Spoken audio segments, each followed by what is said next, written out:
It's weird. The entire left right now is arguing that we regress social standards by rejecting Roe versus Wade. So that's obviously not true. Ah! Now he's saying.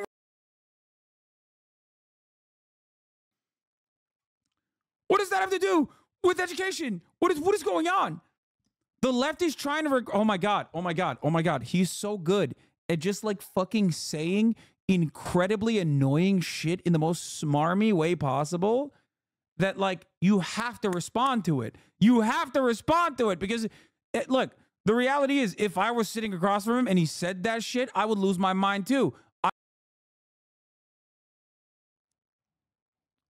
Ben, you're a conservative. Destiny, you're a liberal. Can you each describe what key values underpin your philosophy on politics and maybe life? And Digha 5363, thank you for the 50 gifted subs.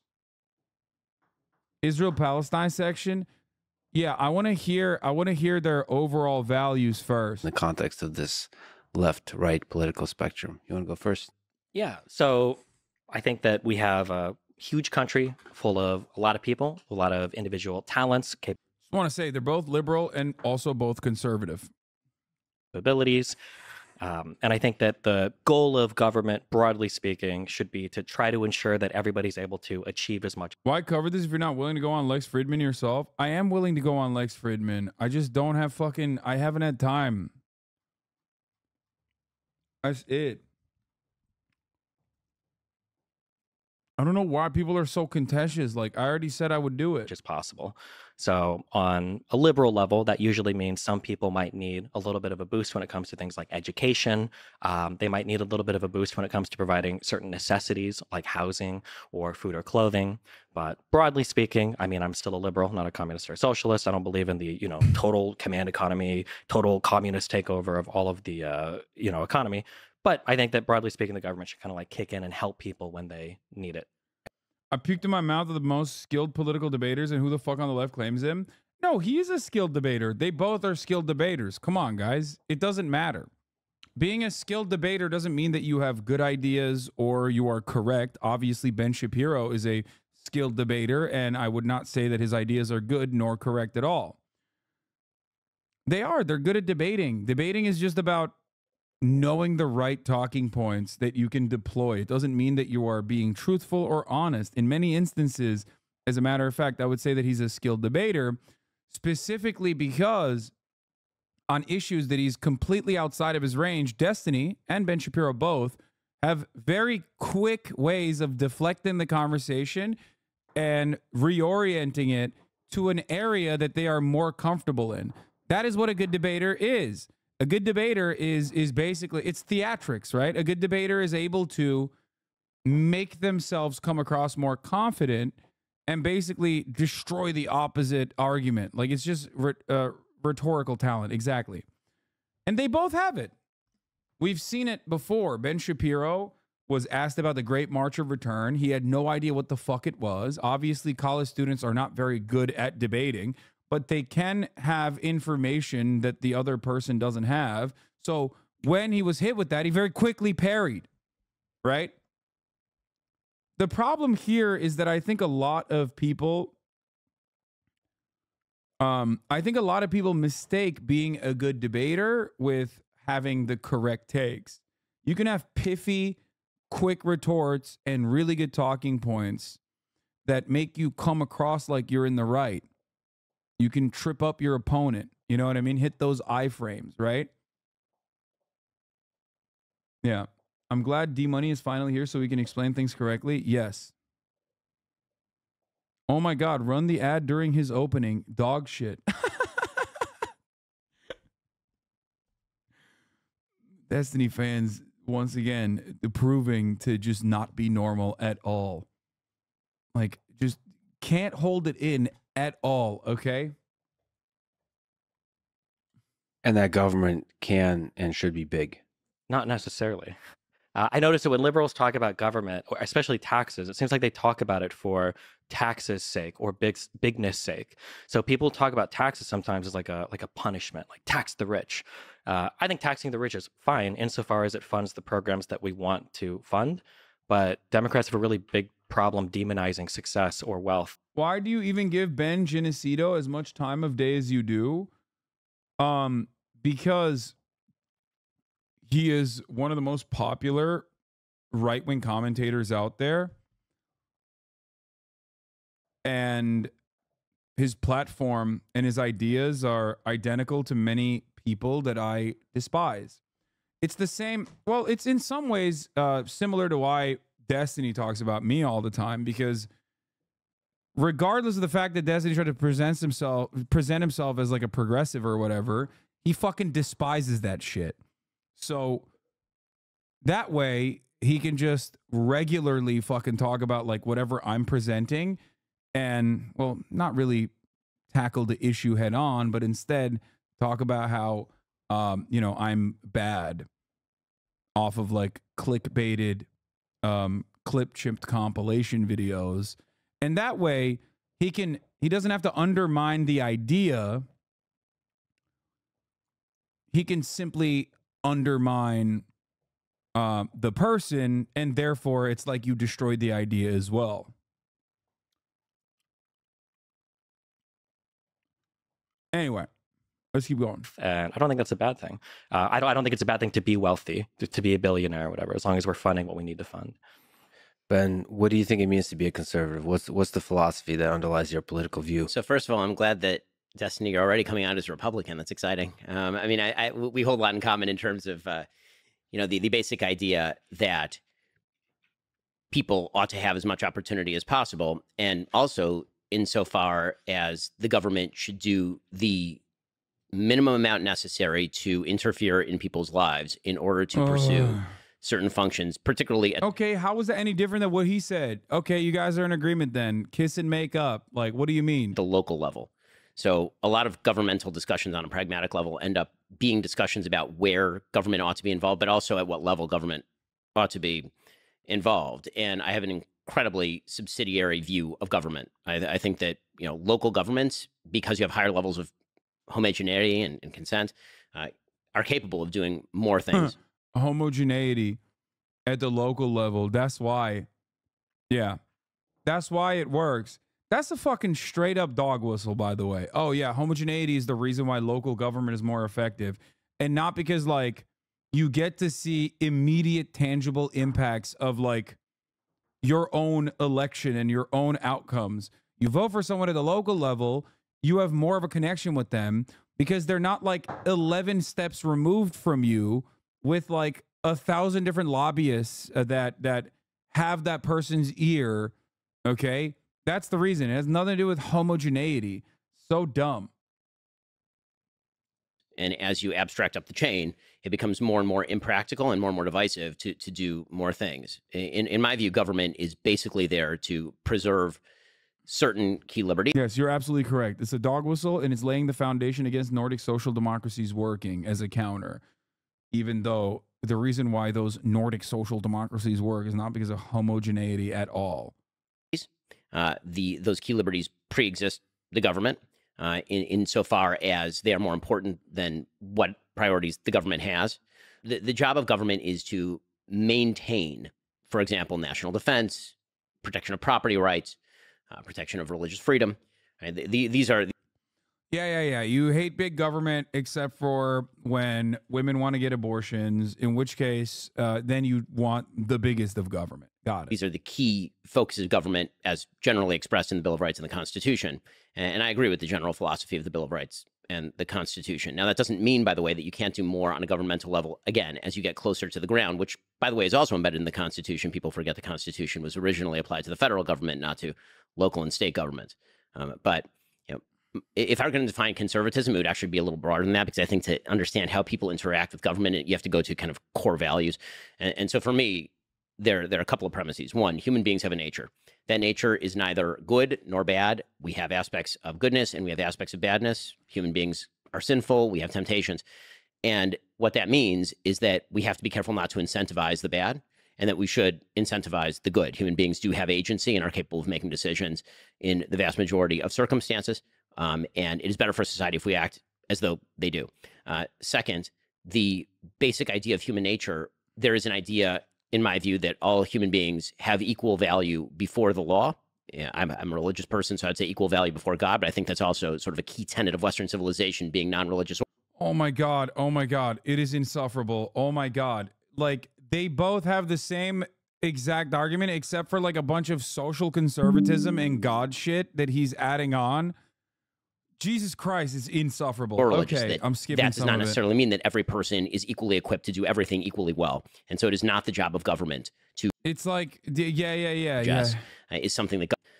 So those are a few key tenets, and that tends to materialize in a variety of ways. The easiest way to sum that up would the traditional kind of three legs of the conservative stool, although now obviously there's a very fragmented conservative movement in the United States, would be a You just said two neoliberals, one Reaganite, one Bill Clintonite, and you're unironically not wrong. So I guess in a way, this is basically the left-right spectrum of like permissible ideas in the American election cycles year over year.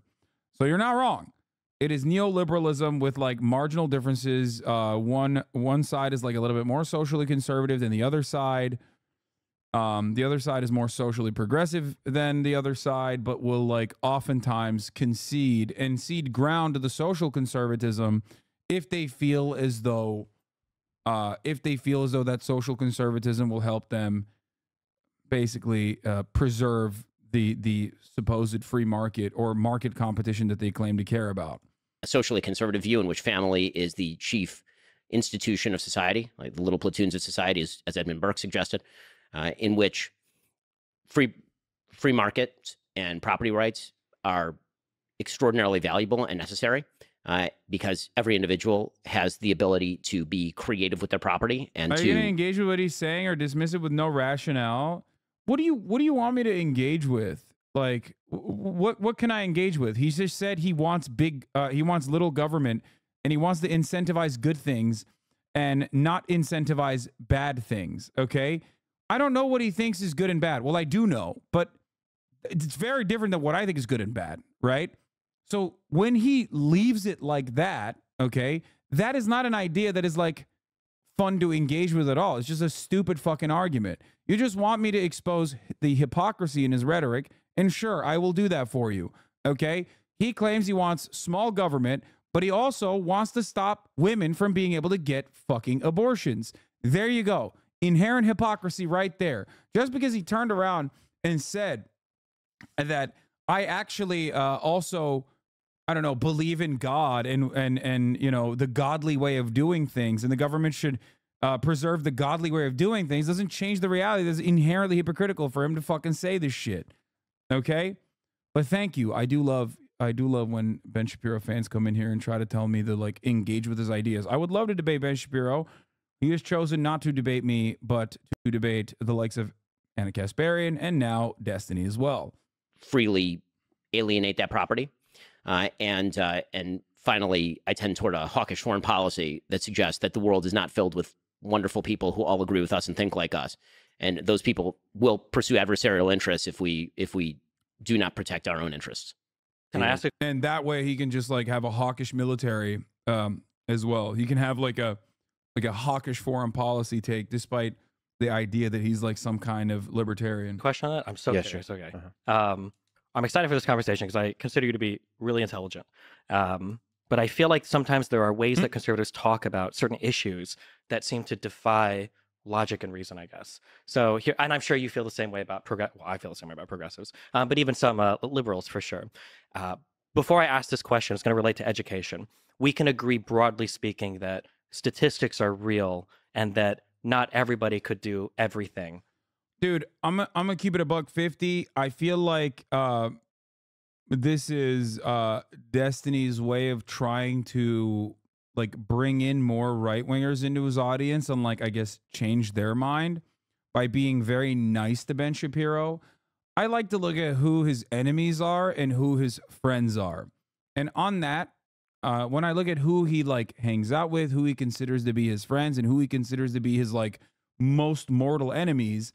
If you find yourself routinely and regularly shitting on like the most marginal of leftist positions that have no bearing on like American politics whatsoever, and you routinely find yourself like hyping up a right-wing figure like Ben Shapiro, saying he's actually smart, I know that that's probably a way to like disarm him in this debate, But if you find yourself agreeing more with right-wing perspectives, which do dominate American politics, and hyper-focusing on left-wing perspectives as like the scariest thing, then you might not really be a liberal or a progressive.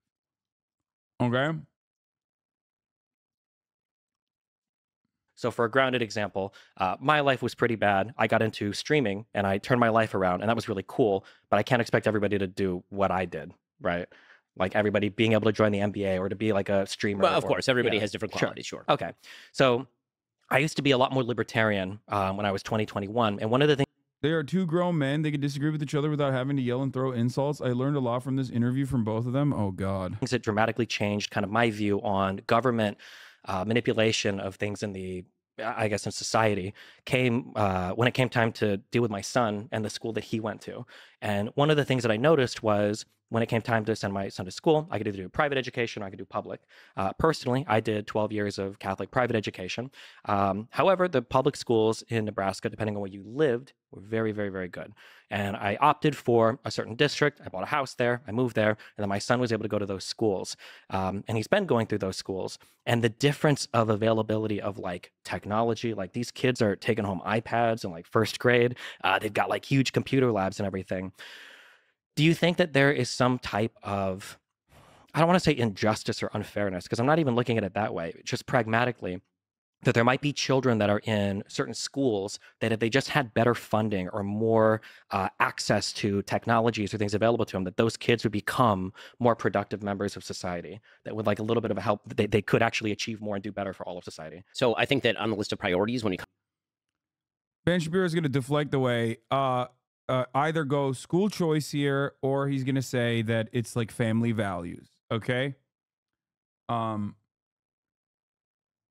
He could do both, honestly. But regardless, Destiny's argument here is good. It's solid. It's not just about obviously iPads and shit. There's a lot more to it, and I'm sure he will get to it. But having said that, ultimately, this conversation between these two people will not go anywhere productive unless it goes back to, I guess, how to manage taxes.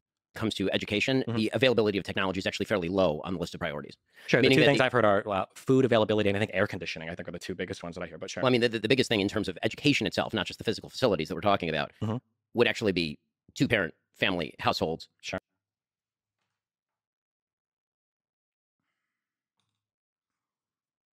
Okay. The way to respond to this is quite simple. Okay? Of course he's going to say that because he has nothing else. He's a fucking idiot. The way to respond to this is super simple. When you look at divorce rates or when you look at two-parent household rates across the board in other countries, obviously there's other externalities that are that play a role in this, like the carceral state. Ben Shapiro will try to, of course, bring it back to like culture, which is a substitute for race in this conversation, right? But when he says, oh, it's the parents, it's like that's the real issue with education. The question should be, okay, like divorce rates are increasing all across the world. Why is it that educational outcomes in other countries where they have a better, more efficient public education focused structure, regardless of the divorce rates going in either direction, why do they still yield better outcomes than the United States of America? That's the question.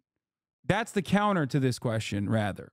Anything else, and if you concede, if you say something like, okay, two-parent households, that's important, the moment that you cede territory in this argument to that take, you've completely moved beyond. He has very successfully taken the conversation and led the narrative to this absolute nonsensical position.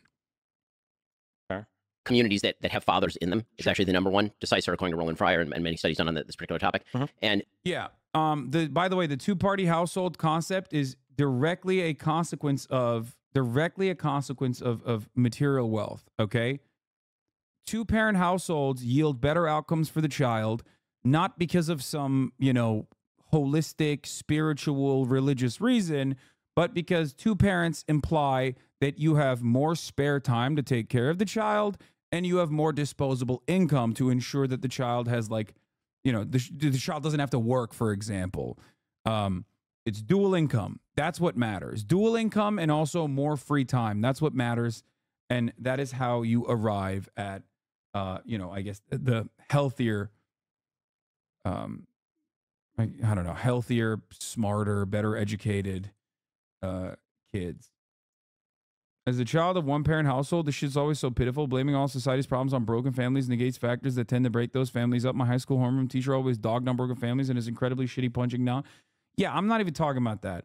The other part of this conversation, of course, is that it's also a dog whistle for, like, a substitute for, like, black people too, even though, you know, there's obviously a issue of, like, having children out of wedlock, if you consider it to be an issue in American society across the board. But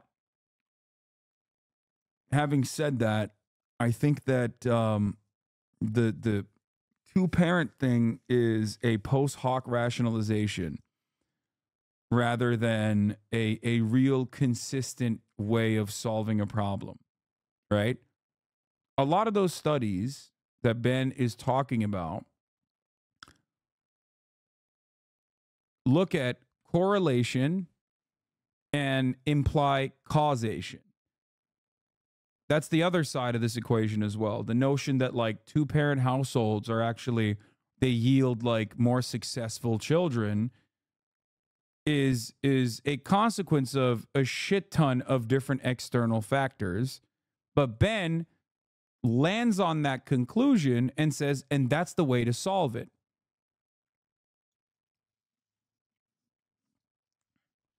Yeah, people that come from two-parent households that have more disposable income and more free time to take care of the child are often going to have other factors that play a role in the development of the child as well. The idea that money alone, that investment of resources is the top priority in schooling is belied by the fact that LAUSD, which is where I went to school when I was younger, they pour an enormous amount of money into LAUSD. We're talking about tens of thousands of dollars very often per student, and it does not result in better schooling outcomes. And so when you say, if we could give every kid an iPad, would you give every kid an iPad? The question is not, if I had a replicator machine from Star Trek, would I give everybody an enormous amount of stuff? Sure, I would. Every resource is finite, every resource is limited, and you have to prioritize what are the outcomes that you seek in terms of the means with which you are seeking them.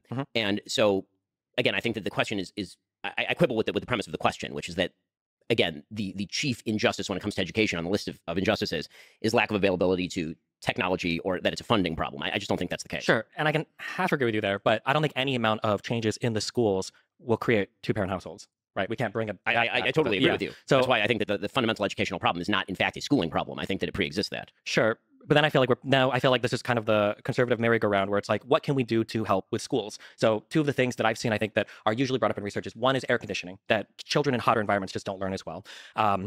And then the second one is access to food. So, like, kids that are given, like, a breakfast or a lunch that's provided at school, like, increases educational outcomes. Now, I agree that neither of these things might be determinative in, like, well, 20% of kids were graduating, and now 80% of kids are graduating, or these kids are all going, you know, with their GEDs into the workforce, and now these kids are all suddenly becoming engineers. But in terms of where we can help, do you think there should be, like, some minimum threshold or minimum baseline of, like, at the very least, The science behind that conclusion that parents stay together because of the good material conditions is strong. Republicans clearly don't want to change material conditions. The only reason they bring the issue of two-parent households is literally just racism. That's it. Exactly. Racism, especially without, like, analyzing like different cultural differences even, but also claiming that there is no other reason as to why, like, black families are from broken households. Just a racist dog whistle. every school should have a I non-leaky sped it gym. up 125. Or every school should have, if children can't afford lunch or breakfast, like some sort of food provided, or every school should have these like baseline things. So again, I'm going to quibble with the premise of the question, because I think that when it comes to, for example, food insecurity, school food programs, again, you can always pour money into any program and at the margins create change. I mean, there's no doubt that pouring money onto anything will create change in a marginal way. The question is, how large is the margin and how big is the movement? Yeah. There's a finite amount of resources, right, Ben? That's why you just can't give them money, because I'm just trying to make it efficient, is what Ben is saying. How is he trying to make it efficient? Let me tell you something, okay? Here's why right-wingers are such fabulists, okay? The notion that, like, Ben is this intellectual giant who's actually thinking critically on the matter is silly as fuck. From where I'm standing, from where I'm sitting and understanding what Ben Shapiro is saying, he is more insane than any anarchist I've ever met that thinks that we can kumbaya tickle party fucking, I don't know, criminals. Okay? Why? Because he thinks that we can somehow force people to be locked into fucking marriages in a way that, like, won't cause genuine chaos, like regress on social liberties in a way where the government, he wants small government, unless it's literally arresting what? Moms and dads that actually want to get a divorce? Like, how are you going to do that? It's such a fucking idiotic way to try and solve this problem, instead of looking at other comparable OECD nations and seeing what they've done. If we tomorrow looked at the Finnish model and decided we're going to do the exact same thing, you would see educational outcomes that were better immediately. Okay? More funding for schools and a more even way of developing schools would abso-fucking-lutely fix like half the issues. And before you say Hasan is unfortunately the dumbest guy here this time, please just simply tell me why you think that is the case, instead of just saying that and making yourself feel smart. Because that is what dumb guys do. I often find myself belittling people as well, but at least I back it up with why I'm belittling them. Okay?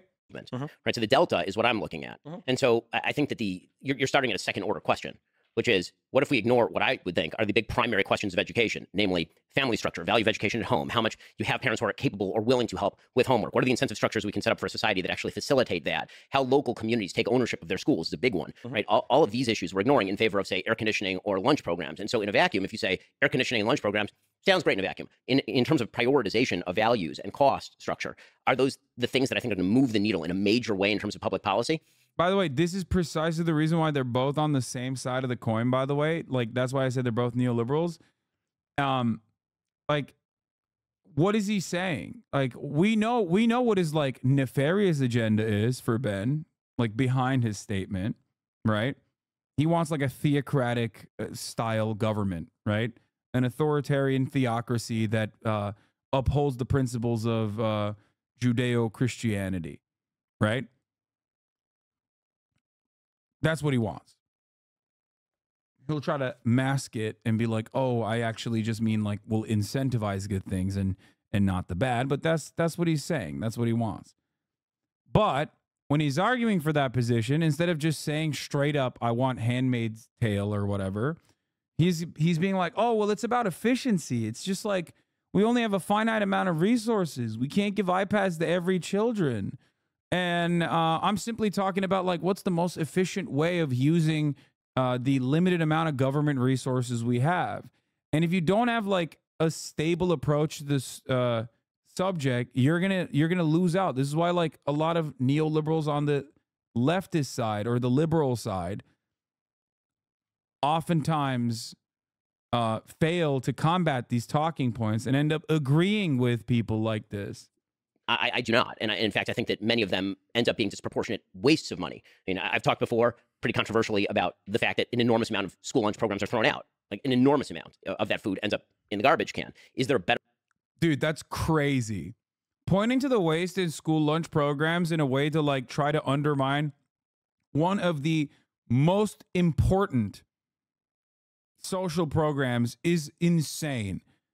It's yet again another instance where it is perfectly valid for private corporations to dump metric tons of shit in an effort to ensure that they still have a steady flow of profits even though we have created an abundance of food in this country. But when schools throw out a marginal percentage of the food that they get, oh my God, we have to use that as a cudgel, as a way to say, we got to throw this entire program away. That is psychotic. Okay? That is insane.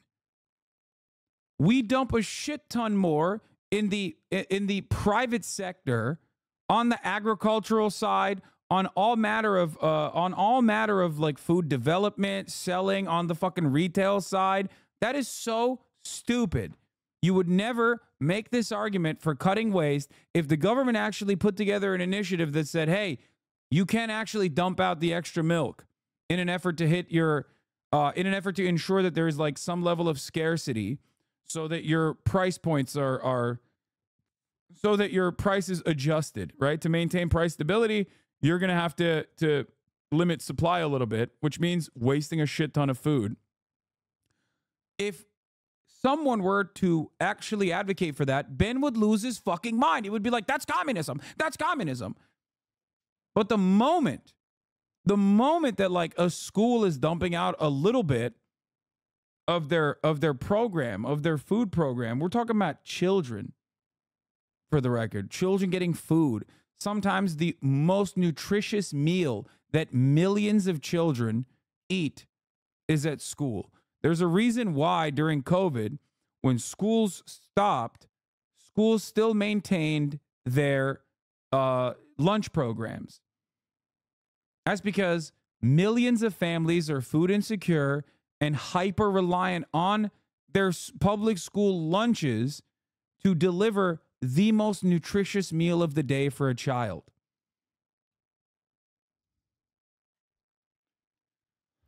Ridiculous. Better way to do that. If there is a better way to do it, then I'm perfectly willing to hear about that better way to do it. But it seems to me that one of the big flaws in the way that many people of the left approach government is, what if we hit every gnat with a hammer? And my question is, what if the gnat isn't even the problem? What if there's a much bigger substructure problem that needs to be solved in order to, if you're shifting deck chairs on the Titanic, sure, you can make the Titanic slightly more balanced because the deck chairs are slightly better oriented. But the real question is the water that's gaping into the Titanic, right? Yeah, and I agree with you 100%. But again, I feel like we're on the conservative merry-go-round then of never wanting to address That's not a conservative merry-go-round. I can give you 10 ways. Well, sure, but so like here would be the merry-go-round. I would say that like there's a minimum funding for schools that I think would help children. And then we go, well, the thing that would help them the most is two-parent households. And I go, okay, well, two-parent households actually aren't the problem. The issue is access to things like birth control, so that people don't have children early on. And it's like, but the issue isn't actually birth control. The issue is actually you need a certain amount of money to move out early and to get married and then to have a two-parent household. So it's actually like economic opportunity. No, well, it's not, no, just two-parent households. That's but like what are the precursors? Don't fuck people before you. No, just two-parent households. Okay, how do you do it then? The problem is you shouldn't actually ever ask him, like, how do you enforce that? Because then you're kind of conceding. You're giving him an opportunity to describe his like idiotic worldview. And Ben is a very skilled debater, and he will try to present his handmaiden tale as dystopia in like a relatively positive way. You're married and have babies. Sure. Done. That's great. We can say that and try to fight against, however many hundreds of thousands of years of human evolution, but people will have sex and people will make babies. And then they used to get married. The vast majority of people in this country with kids used to be married. Notice how we moved away from school funding, by the way, and now they're talking about something completely irrelevant to that. Okay? It's over. School funding, a point that Destiny made that he absolutely should have nailed Ben Shapiro on. They've moved on. He got trapped in his fucking rabbit hole. Now he's talking about the boundaries of family values and marriage. Why are we talking about marriage when the subject matter is supposed to be on education? The vast majority of people with kids in this country Sure. now are not married increasingly. Mm-hmm. That is obviously a societal change. Something changed. It wasn't human evolution. But a lot of those things in terms of resting on whether or not people get married have to do with financial decisions. Do you have the money? People are worse off now. I don't disagree with you, but you can't make it sound like the U.S. serves healthy food at schools because they simply don't. It's literal poison that looks like food. You want to know the fucking sad state of affairs, my friend?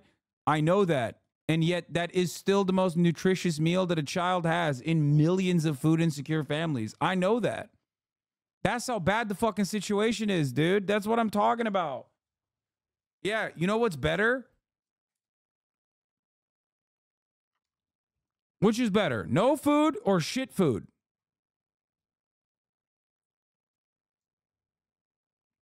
I know that. I know that, like, in a lot of these places, guys, I've shit on Amy Klobuchar personally for getting funded by, I believe it was a tomato lobby, to make ketchup appear as a vegetable on school lunches, to make pizza, to get pizza to be considered a vegetable on school lunches because it has enough, like, tomato sauce on it. Okay? Not ketchup. It was pizza and ketchup. So I know how fucked up the process is. I'm simply telling you that even then, it is still more nutritious than nothing.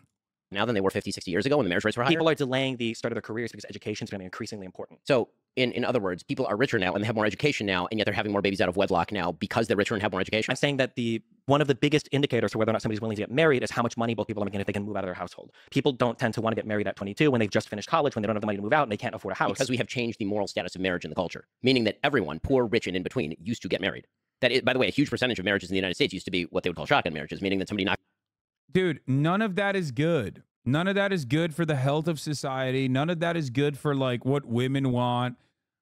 And also, it has nothing to do with education. I'm losing my fucking mind. Somebody up, and because they did not want the baby to be born outside of a two-parent household, they would then get married. Do we think that shotgun marriages, though, are a way to bring back equilibrium to education? Yes. Yes, absolutely. Yes, 100%. Do we a think child that, deserves a mother and a father? Sure. Because that is the basis for all of this, including education. Do we think that shotgun marriages are, well, let's say this, do we think that that's a reasonable direction that society would ever take? Or is this like... Yes, it was the reasonable direction for nearly all of modern history. It was, but history moves in one direction, right? Why? Because of time? I mean, people don't think that's in what way is that? And I don't think... It's like, the point is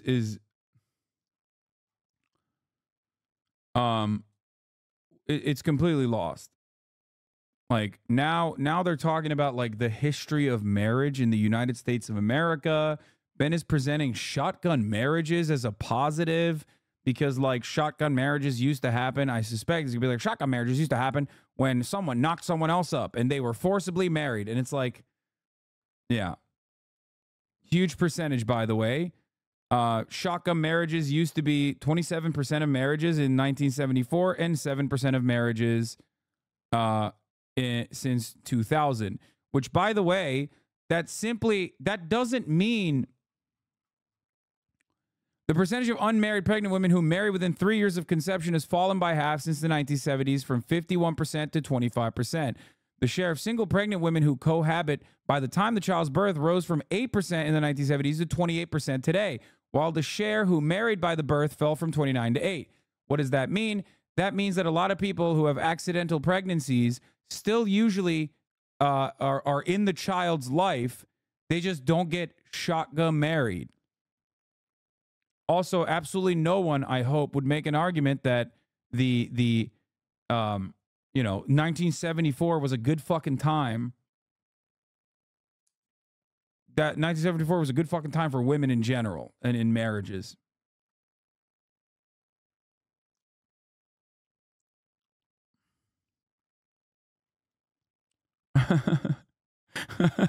In the U.S., a shotgun wedding is when someone marries their favorite shotgun.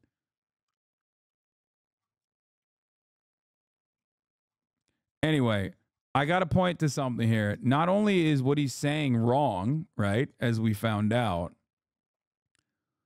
it has nothing to do with education. Like, can you imagine? Can you imagine a world where you're like, well, I have the perfect solution, okay? We're not funding the schools at all, but everyone's going to come from a two-parent household. Do you think that would fix the educational outcomes? Are you fucking stupid? What are you saying?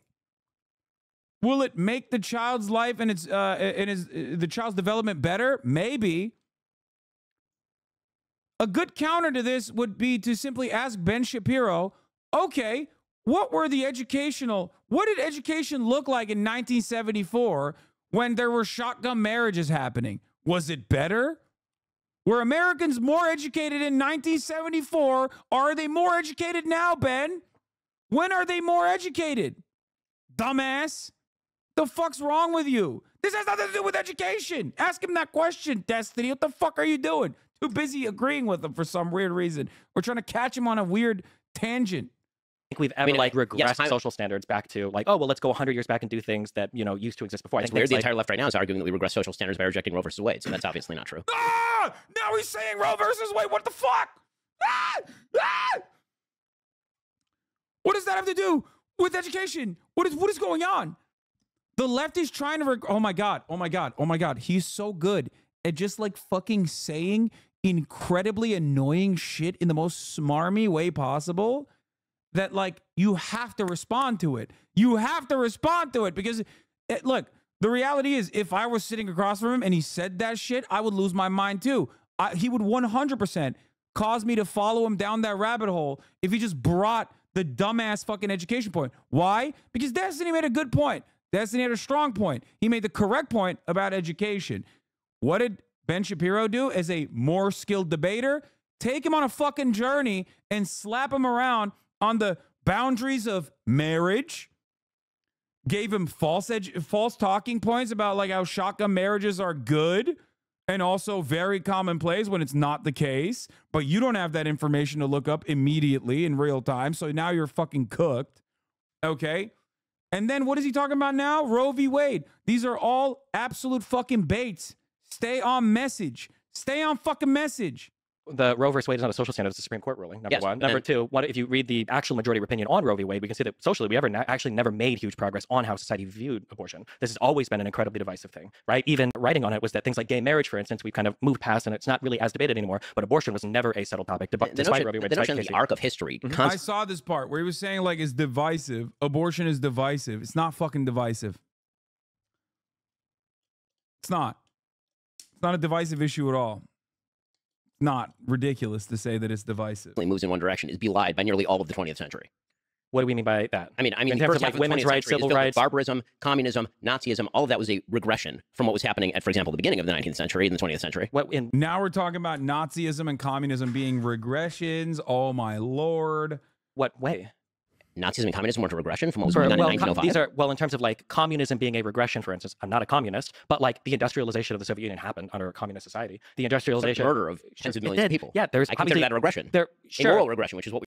Oh my God, dude.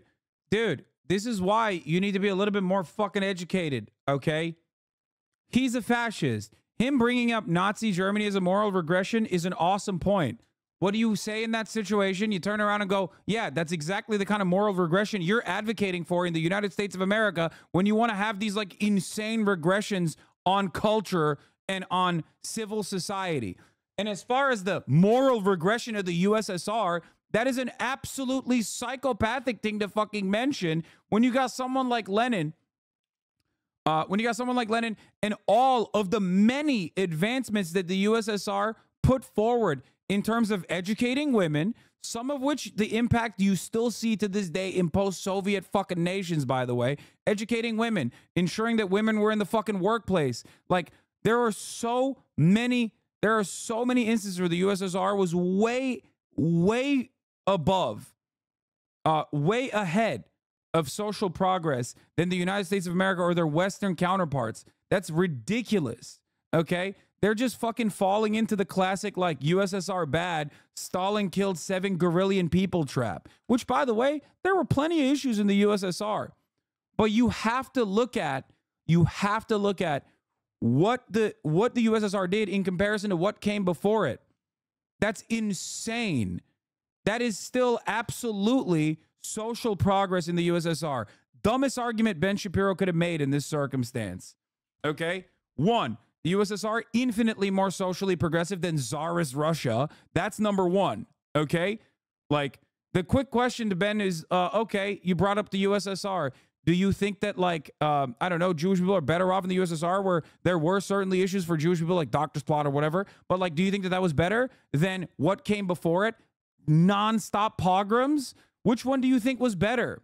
Why are you bringing up the USSR as a point of social regress while simultaneously talking about Nazi Germany as a point of social regress when your worldview aligns with Nazi Germany?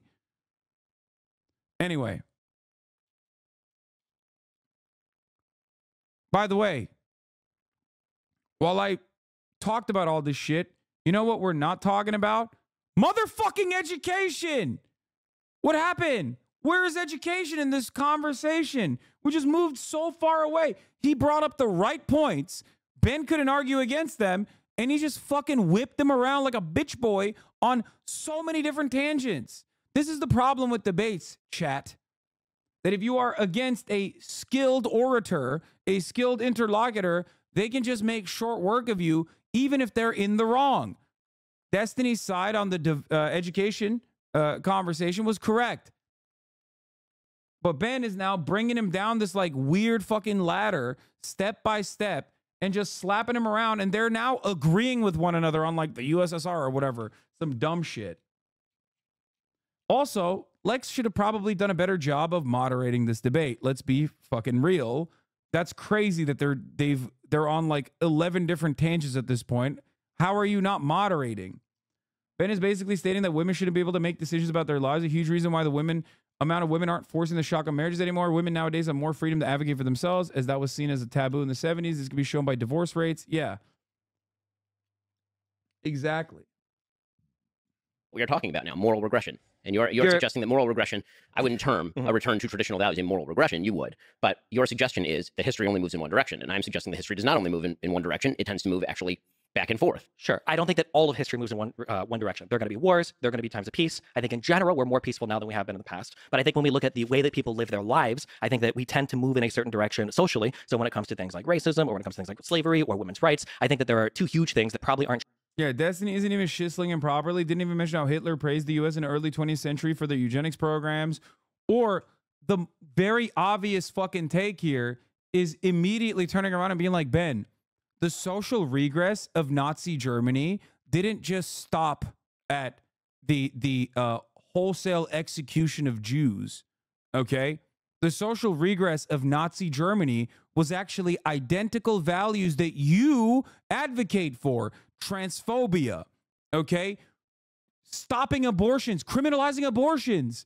Like, these are fundamental principles to make sure that the folk in Germany were able to consistently increase their population size.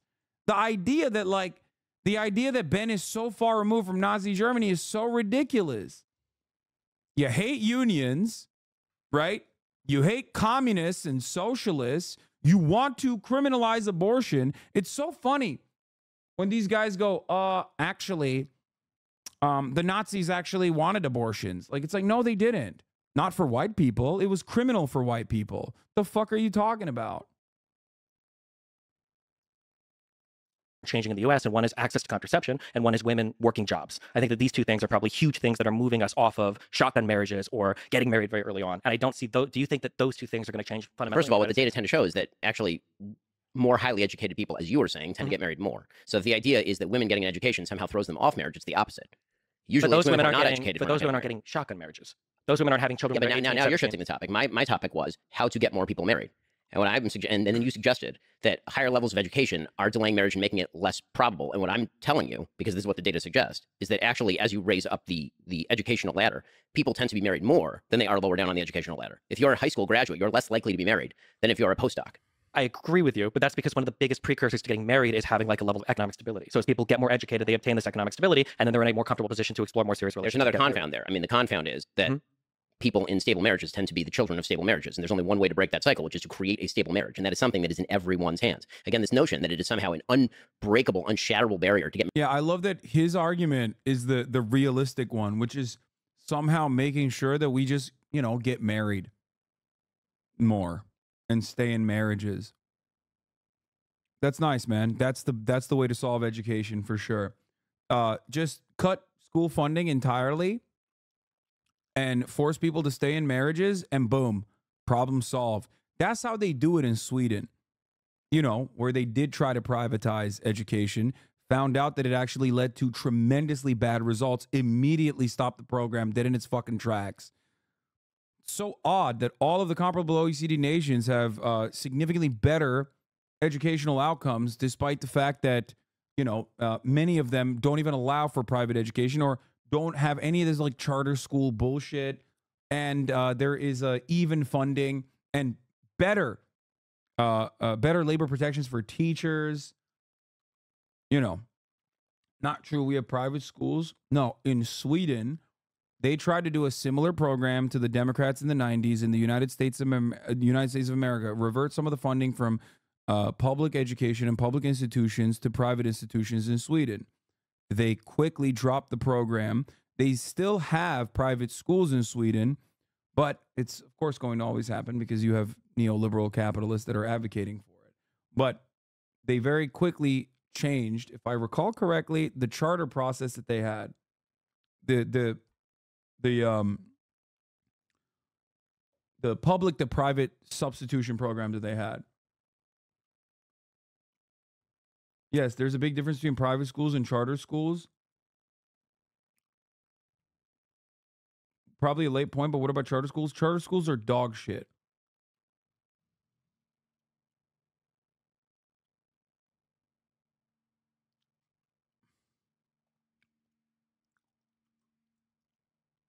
Charter schools are awful. It's just a way to undermine teachers' unions.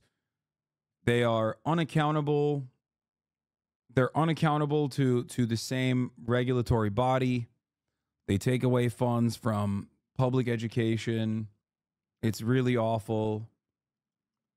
And the Democratic Party absolutely played a role in pushing for charter schools and still does to a certain degree.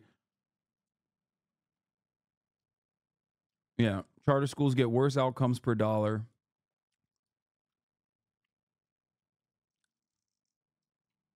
Also, charter schools, because they're unaccountable and not really regulated by local governments, sometimes they just straight up end.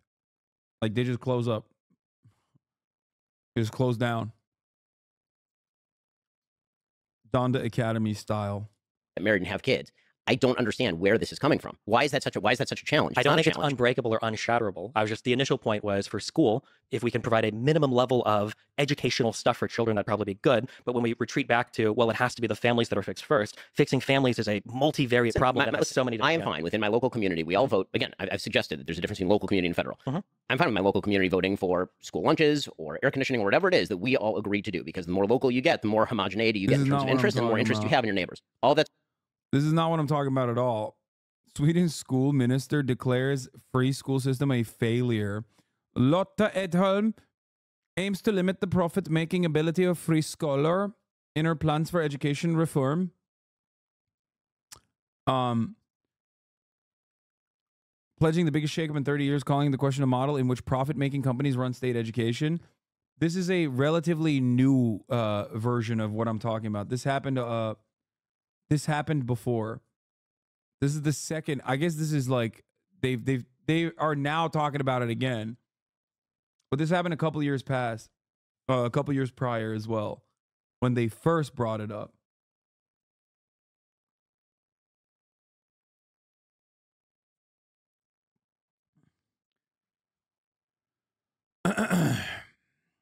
Yeah, incentivizing profit in schooling is a terrible idea.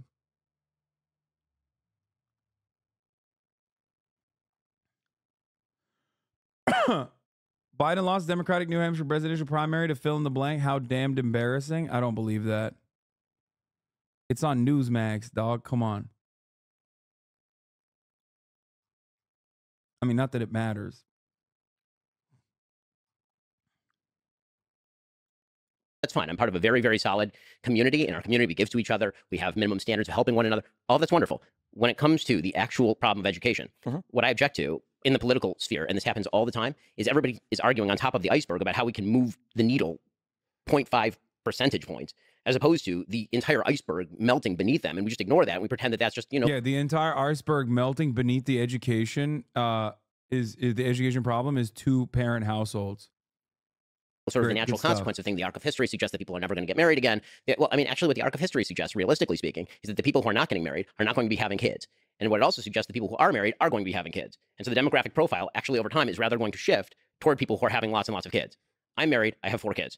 Every one of my communities Yeah, married. this is what I It's was like minimum talking about. buy-in in my community is 4 kids. Mhm. Okay, and so what's happening actually in terms of demographics is that the people who are more religious and getting married are having more kids. And so if you're talking about the arc of history shifting toward marriage, I would suggest that actually demographically over time, long periods of time, not over one generation, over long periods of time, the only cure for low birth rate is going to be the people who get married and have lots of kids. Yeah, I don't necessarily disagree with any of that, but I'm just saying that again on the Why?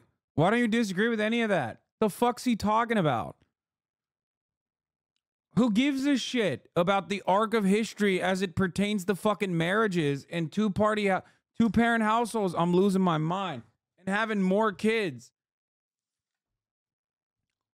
Bro, this is about education, dude. What is going on? You let him fucking dominate the conversation for the entire process when you are correct. You are on the right side of the argument. This is what I mean. Ben knows Destiny's on the right side of this argument. Okay? And it took him literally nothing, absolutely nothing to just like move the conversation and dance around the issue and shift his focus to like the arc of justice and social progress for like fucking 20 minutes. That's crazy. I know you're upset when I bring up the term merry-go-round. I think that there are good conversations to be had about people getting married because stable families produce stable children that are less likely to commit crime, that are more likely to go to school. Isn't Ben technically on the right side? Fuck no, Ben's not on the right side. What the fuck are you talking about? They're both like, one is sometimes center left, other times really far right, depending on what fucking issue you're talking about. This one is completely far right on everything, okay? More likely to be productive members of society, et cetera, et cetera. I'm not going to disagree with you on any of that. All of that is true. It's just frustrating that sometimes when you bring up any problem, all of it will circle back to other things that makes it seem like we can't make any progress in any area. Destiny's on the left? No, he's not. He's not. Like, come Without on. like fixing In what something. way? I that's mean, I fundamental. literally just told you that on the local level, I'm fine for people voting for air Yeah, but so for conditioning. instance, on the local level, so for school funding is done, I think, generally per district. So what do you do when you have poor districts that can't afford air conditioner for their schools? I mean, the idea there would be that presumably if the society, meaning the state, and I generally don't mean the federal state, I mean like the state of California, for example, decides that everybody ought to have air conditioning, people will vote for air conditioning, and that's perfectly legal. And I don't think there's anything morally objectionable about that per se. Cool. I also don't think that that's going to heal anything remotely like the central problem. Sure, and I think that what tends to happen in terms of government is people love arguing about the problems that can be solved by opening a wallet, and nobody likes to solve a problem by, you know, closing their sex life to one person, for example, or having kids within a stable religious community. Like the things that actually build society. I'm fine with arguing about each of these policies. And whether we apply them or not is a matter generally of pragmatism, not morality. It's a matter of incentive structures, not per se morality. Because incentive structures do have moral underpinnings. There's such a thing as, for example, if you're going to use a welfare program, you have to decide how effective it is, to what crowd it applies, where the cutoffs are. Does it disincentivize work? Does it not? All of these are pragmatic concerns. But on a moral level, the generalized objection that I have to people on the left side of the aisle is that they like to focus in these conversations. Very often it feels as though it's a conversation with people who are drunk searching under the lamp for their keys. The problems they want to look. Yeah, now they're going to get on a collective fuckfest of like dunking on this imaginary liberal, which they will, of course, cast as like, I assume, the progressive side of this conversation, as pie in the sky idealists who don't know what the fuck they're talking about, and then circle jerk on how smart and intelligent their solutions are. When Ben's fucking solution is psychotic, Destiny at least like brought up good points and completely fucking dropped them. Look at are the problems that are solvable by government, and then all the problems they don't want to look at, which are the actual giant monsters lurking in the dark and not particularly solvable by government, are the ones they want to ignore and assume are just the natural state of things. And I don't think that's correct at all. And I 1,000,000,000% agree. But then obviously my criticism for the conservative side is the exact opposite, where there are parts where government could remedy some issues. For instance, children having sex with each other and producing other children out of wedlock. Like sometimes having after-school programs is nice to prevent that. Like I didn't have time for these things when I was in school. I was doing football practice. I was doing cross-country practice. I went in early for a band. I agree with you that sometimes people only focus on one end of the problem. I hate to be that guy, but as somebody that have you ever watched The Wire? Sure. I'm not going to cite The Wire as a real life example, but like obviously there's only so much you can do in a school when the children coming in are so beyond destroyed because of the family life and everything prior to them even getting to school that day. So I agree. Government is not like the solution to broken families. That would never be the case. And it's actually not the solution to education, depending on the kind of solutions that you're talking about. Some solutions, yes. Some solutions, no. Yeah. So the only thing I'm looking at is, as I said earlier, just like these minimum threshold things. What are the solutions of the government? What is a government intervention that Ben thinks is appropriate? Stop agreeing with him. What the fuck? Stop agreeing with him. What are the solutions? He's just fucking, dude. He just keeps saying, oh, some yes, some no. You're not pinning him down at all. If this was, okay, if Destiny was sitting across from some like 18-year-old queer teenager furry who's like talking about revolution now on Twitter, okay, he would be literally doing everything in his might while simultaneously holding back slurs to pin this person down on their fucking positions. But when it's actually Big Dick Daddy Shapiro, he can't just turn around and be like, let's explore the logical boundaries of your worldview. What the fuck are you doing? You got all the smoke for some random fucking furry person from your Discord that you pulled out, but you don't got shit for Ben Shapiro? This motherfucker's in charge of the Daily Wire. I'm losing it a little bit. Come on, dude. Have you considered that Destiny may want a contract with the Daily Wire?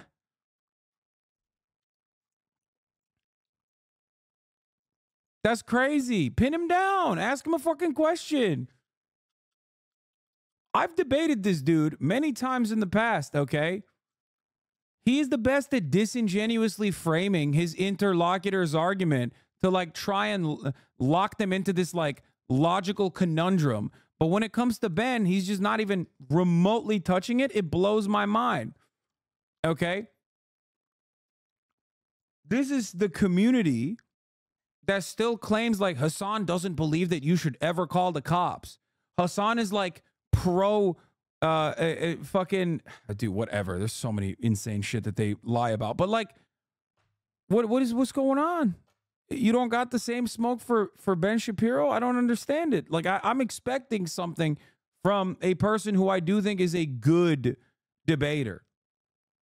It's like, where can government make, because you mentioned marginal, which I think is a really good way to look at things. Like marginal costs and marginal. It's just all going to be like, I mean, it's great if you want to like target the centrist idiots who are just going to be like, wow, it's so wonderful that these two guys are like having a normal conversation. I can't, there's nothing so far for any kind of like intellectual blood sport. There's nothing going on as far as like disagreement or good disagreements. It's very cucked, in my opinion. Utility to things where the first $1,000 per student you spend might give you a huge return, but the extra $20,000 after. Yeah, I think these are all pragmatic discussions. Sure, of and course. Okay. Actually, this is what we used to hash out in legislatures before they turned into platforms for people grandstanding. But yes, sure. Okay, yeah. As we descend, well, they wonderfully agreed that the solution to education is, you know, two-parent households. 20 minutes in, and you have to bring up a hypothetical incest or bestiality situation to really explore the boundary of your moral consistency. Yeah, I mean, look, that's a joke, obviously, even though he does do that regularly. But the problem is, and I know Destiny Dick Riders are going to turn around and be like, he's actually being quite good faith here. Okay, look to who he's being bad faith to then in his conversations, and look to who he declares to be good faith. Okay? And then think, if you are truly a progressive, if you are a champion of progressive values, many people in Destiny's community think they are, okay? Who do you think is more damaging to both public discourse, and who do you think has more power? Someone like Ben Shapiro or a random YouTuber that Destiny has drama with because they were hooking up or something and now they hate one another? Who do you think holds the keys to the power? Some hammer and sickle Twitter person that has been annoying Destiny, or motherfucking Daily Wire's very own Ben Shapiro? Why is he being so good faith to Ben Shapiro, but constantly losing his fucking mind, flying off the handle on every argument that he has with supposedly, like, you know, very important left-wing thinkers or whatever? from the heavens of philosophical discussion of conservatism and liberalism, let's go. By the way, you know who's not holding good faith in this conversation? Ben isn't. That's the other problem. Okay? Ben's not good faith. Ben very clearly dominated that first segment. How did he dominate that first segment? By deviating away from the main point that Destiny had originally, which was correct. That's crazy. And now it's like a slobber fest. He just yapped and moved the conversation so perfectly away from the major point of contention. Okay? The pragmatic muck of politics. Trump versus Biden. Between the two of them, who was in their first term the better president? And thus, who should win if the two of them are, in fact, our choices? Yeah, he deviated every single time. And then the one time Destiny did it, he said, "You're changing the subject," which was funny because Destiny was following the subject that Ben had changed the conversation to. Jesus Christ. Second term okay. of 2024. Ben? Hasan, I genuinely don't understand why you said Destiny was good at debating. This is dog shit. Well, he's good at debating when he wants to be, because you should be bad faith. If you want to be good at debating, you're going to be bad faith.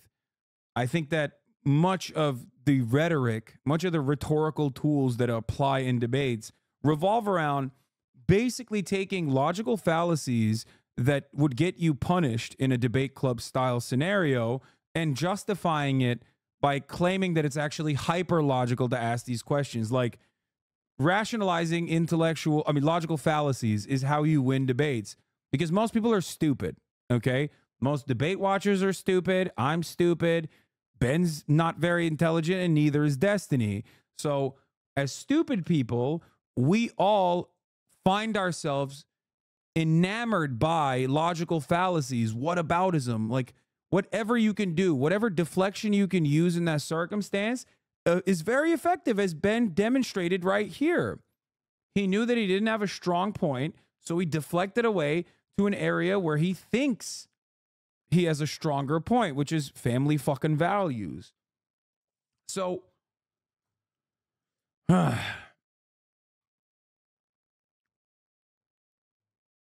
don't know. I just think that, yeah, everyone is stupid. Some are stupider than others. Exactly.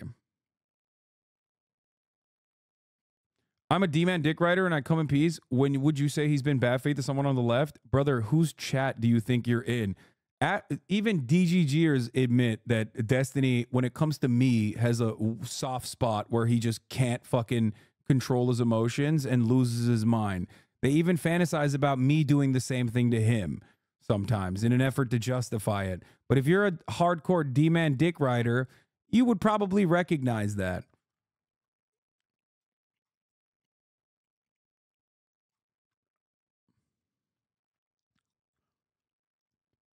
Destiny is very bad faith when it comes to debating people that he truly wants to like ritualistically humiliate. And by that I mean like people who really he really considers to be his like ideological opponents. And oftentimes it has nothing to do with ideology at all and everything to do with like the vibes, okay? That's it. He likes the thrill of the debate, I guess. Just like I like the thrill of the top of the hour ad break and debating you. Can you give an example? Yes, he, for example, very clearly, knowing full well that it was false, repeated the narrative that I had like gone to a child sex trafficking brothel or some shit. Like, he knew that that wasn't real, but he still said it. Okay? And often, or any number of different instances where he will like, when I get brought up, he just like has a barrage of shit that is readily available that he's just like, his brain shuts off into, that he just spits out. That's not a real argument. You know what I mean? Like, see, and then his followers will say, not true, he defended you on that law. Brother, he didn't defend me. He said it, and then his own community started yelling at him for spreading a false rumor, and then he turned around and probably fucking tried to, you know, cover his ass a little bit. Also, recently, one of his most incredible takedowns was calling me a fucking Turkish loser, or that time when he said I should go back to my own country, or all this shit. You know what I mean?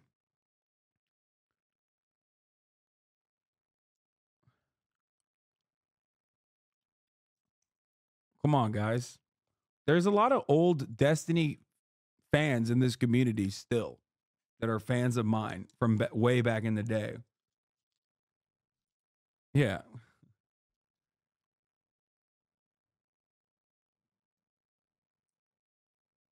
Why did Destiny barely bring up sex education and birth control's impact on mitigating one-parent households? That seems far more reasonable than bringing back shotgun marriages with a ridiculously intangible goal of repairing morality or some shit. Also, abortion is obviously huge in this regard, but you know Ben would piss his pants. Exactly.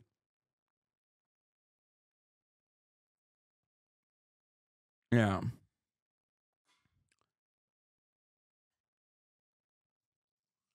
They're just trying to get as many moments for D to respond, react to. They don't need the actual fucking examples, my guy. You know better. That's true. You're right. Listen, it's just like It's a spiteful ex situation, okay? It's like having a fucking crazy ex-girlfriend that stalks you nonstop. Except in this circumstance, he's been able to get his cult-like following to also follow along and like rationalize it, and makes a tidy little profit off of it too every time he pops off. It's farming. It is what it is. But let's make no mistake. It's not like some real political battle. That's why the comparison between me and Ben Shapiro don't fit the bill. Because Ben Shapiro is someone who I believe is relatively powerful in American political discourse. Okay? Sure. So in terms of actual job performance, you have to separate it into a few categories. In terms of actual performance in foreign policy, I think Trump's foreign policy record is significantly better than Biden's, the world being on fire right now. It's okay, though. Destiny's fans will look at this interview and go, he's not being a pushover here and like allowing Ben to make him jump through hoops, and actually is like doing incredible bridge building exercises. Being a fairly good example of that. And we can get into each aspect of the world being on fire and where the incentive structures came from and how all of that happened in a moment. When it comes to the economy, I think that Trump's economic record was better than Biden's. Doesn't mean he didn't overspend. He did. He wildly overspent. But he also had a very solid record of job creation. A huge percentage of the gains in the economy went to people on the lower end of the economic spectrum. Actually, the gross income to the average American was about $6,000 during his term.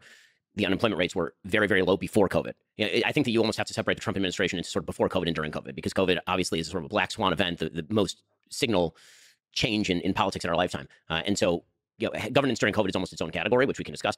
But, in terms of foreign policy, in terms of domestic policy, I think that Trump was significantly better than Biden has been. And that's on the upside for Trump. On the downside for Biden, obviously, you're talking 40-year highs in inflation. You're talking about savings being eaten away. You're talking about everything being 20 to 30% more expensive. You're talking about massive increases to the deficit, even at a rate that was unknown under Trump. The deficit under Trump raised by about a little under $1 trillion every year up until 2020. Again, 2020 was COVID year, so everybody decided that we're going to fire hose money at things. But then Joe Biden continued to fire hose money at things in 21, 22, and 23. That obviously is, in my opinion, bad economic policy. And then you get to the rhetoric, and you get to the stuff that Donald Trump says. And as I've said before, my view is that on Donald Trump's epitaph, on his gravestone, it will say Donald Trump. He said a lot of shit. I think that Donald Trump does say a lot of things. I think that that is basically baked into the cake, which is why everyone who's bewildered by the polls is ignoring human nature, which is at the beginning, when you see something very shocking, it's very shocking. And then if you see it over and over and over and over for years on end, it is no longer shocking. It is just part of the background noise, like tinnitus. It just becomes, something that your brain adjusts for. And so do I like a lot of Donald Trump's rhetoric? No, and I never have. Do I think that that is dispositive as to his presidency? No, I do not. When it comes to Biden, again, I think he's underperforming economically. I think that his foreign policy has been really a problem. Even the things I think he's done right are, I think, band-aids for things that he created by doing wrong. And when it comes to his own rhetoric, you can argue that it's grading on a curve, because Trump was coming in with such wild rhetoric that just a maintenance of that wild rhetoric doesn't really change.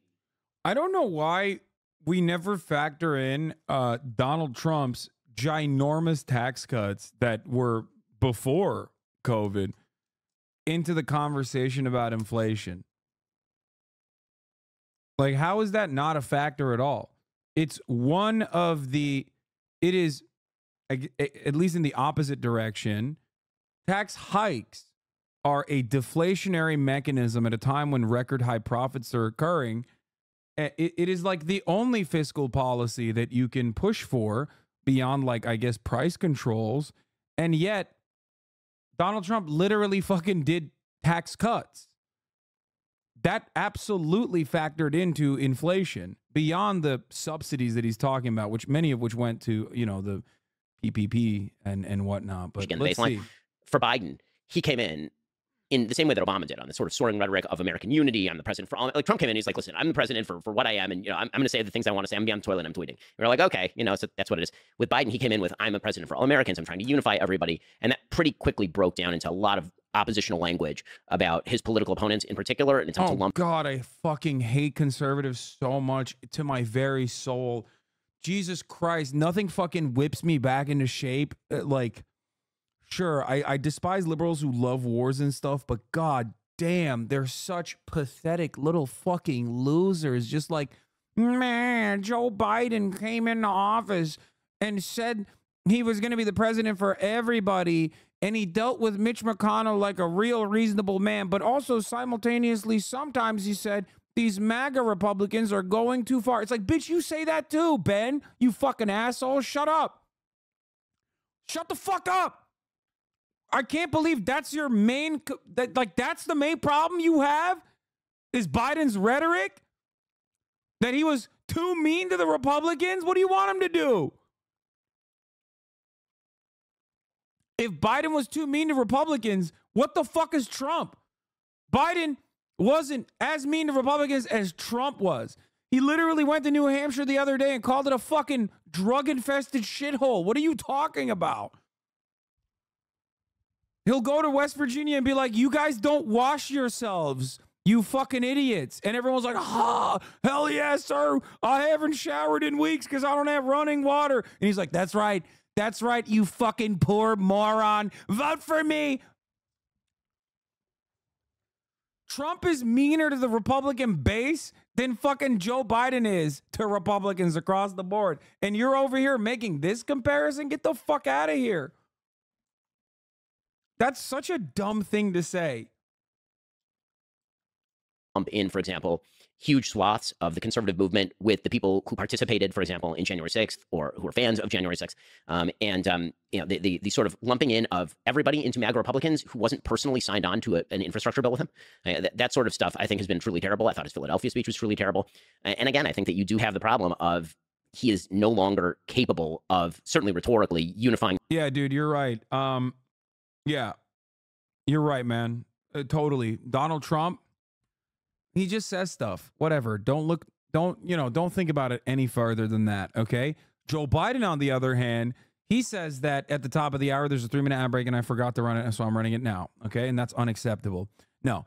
Donald Trump, he just says stuff, and it's annoying. Who cares? Joe Biden, on the other hand, guys, Joe Biden, on the other hand, he says scary things like people that don't want to sign on to a totally reasonable infrastructure spending bill are insane, even though those very same Republicans will vote against it and then go back to their own fucking town halls and act like they brought money back home, like the psychopathic assholes that they are, knowing full well that their dumbass fucking hog voters are not going to know the reality of the situation. Anyway, bisexual icon JF Gay, thank you for the 10 gifted subs. And Abigene 19, thank you for the 5 gifted subs. In the country, when every speech from him feels like watching Nick Wallenda walk across a volcano on a tightrope. It really is like you're just sort of waiting for him to fall. I mean, it's sad to say. I mean, the other day he was speaking for what was in effect his campaign kickoff, and this is in Valley Forge. And I mean, Jill rushed up there like off the as soon as he was done. Jill rushed up there, like she'd been shot out of a cannon to come and try and guide him away so he didn't become the Shane Gillis Roomba. And that's not really, let's put it this way. It does not quiet the soul to watch Joe Biden rhetorically. Again, it's a different problem than Trump's problem, but that's my analysis. This is one of the areas where we get into this. I don't understand if there's like brain breaking happening or what's going on. I don't know what world we can ever live in where we say that Trump is less divisive for the country than Biden. I think it is so patently obvious. Trump is so divisive. Like, not only does Trump make an enemy out of every person in the opposition party, I hate the argument about like who's more divisive. It doesn't matter. Okay. Trump is still more divisive, obviously, but it doesn't fucking matter. It's such a dumb argument, dude. If you're going to talk about Trump versus Biden, Jesus Christ, it's American politics. They're aligned on a lot more of the issues than they're actually in disagreement over. And people like Ben Shapiro heighten those contradictions regularly in an effort to make it seem as though it's like there's really a lot of deviation from the norm. And even if you're going to argue on those boundaries, like, ugh, it's just all optics. It's just like, it's such a shallow conversation to have. It's a conversation that just begins and ends on optics for no fucking makes an reason. enemy out of his own party and every single person around him. Like, we all watched him bully, Jeff Sessions. We all watched him bully his own party on Twitter. We all watched like all of these people walk away from him. Even recently, I think, his the Secretary of Defense Esper and John Kelly, the Chief of Staff, were saying, I think Trump is a threat to democracy. You've got all of his prior people that were around him, some of his closest allies. You've got Bill Barr that won't co-sign a single thing that he says. You've got all these people that he used to work with that all say Trump is a horrible, evil person. He is ineffective as a leader. He doesn't accomplish anything, and he didn't.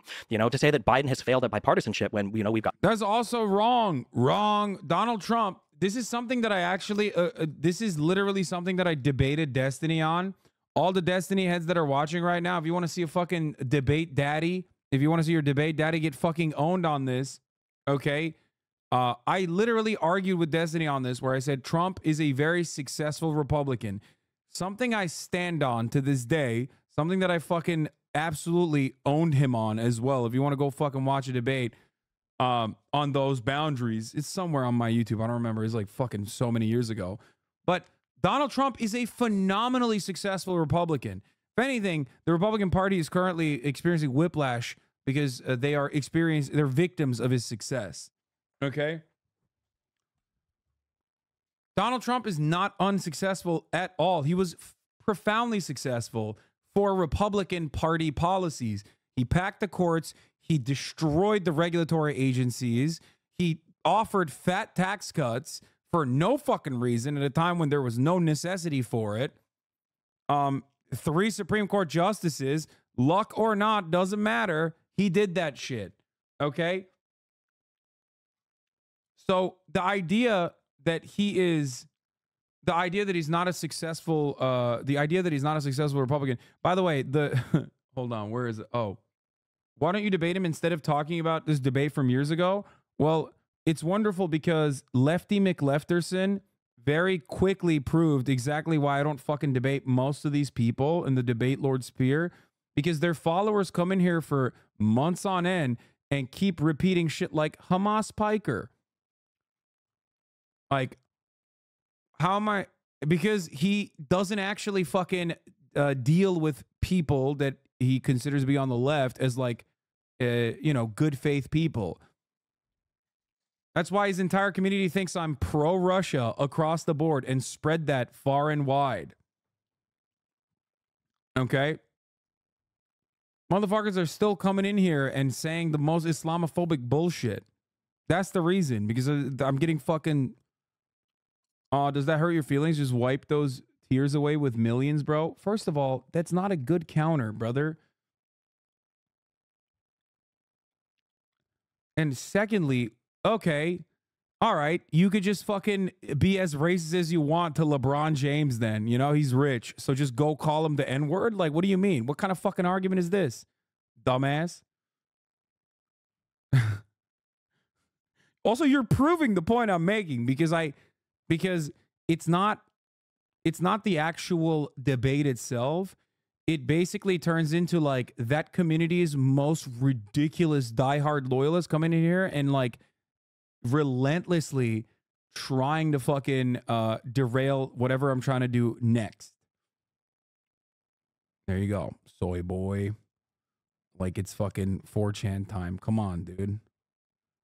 Gotten the CHIPS Act, we've gotten the IRA, we've gotten the ARP, we've gotten the bipartisan infrastructure bill, and we've gotten like all this major legislation that is working in this historically divided Congress, as opposed to Trump that got us tax cuts and deficit spending. I don't understand where we ever are in this world where Biden is somehow more divisive than Trump. Even the speeches that Ben is bringing up, they always bring up. I remember that one. I think we might have even done it on our episode. The one speech that Biden gave, where at one point the background is red, and the Philly speech I referenced. Yeah, and they're like, "Oh my God, it's over. This is the end." And then meanwhile, you got Donald Trump, coming into office saying things like, "If you burn the flag, you should have your citizenship revoked," or talking about MSDNC, that I'm going to investigate every single one of these media organizations for corruptness. I'm going to open the libel and defamation laws. I'm going to take all of these guys to court.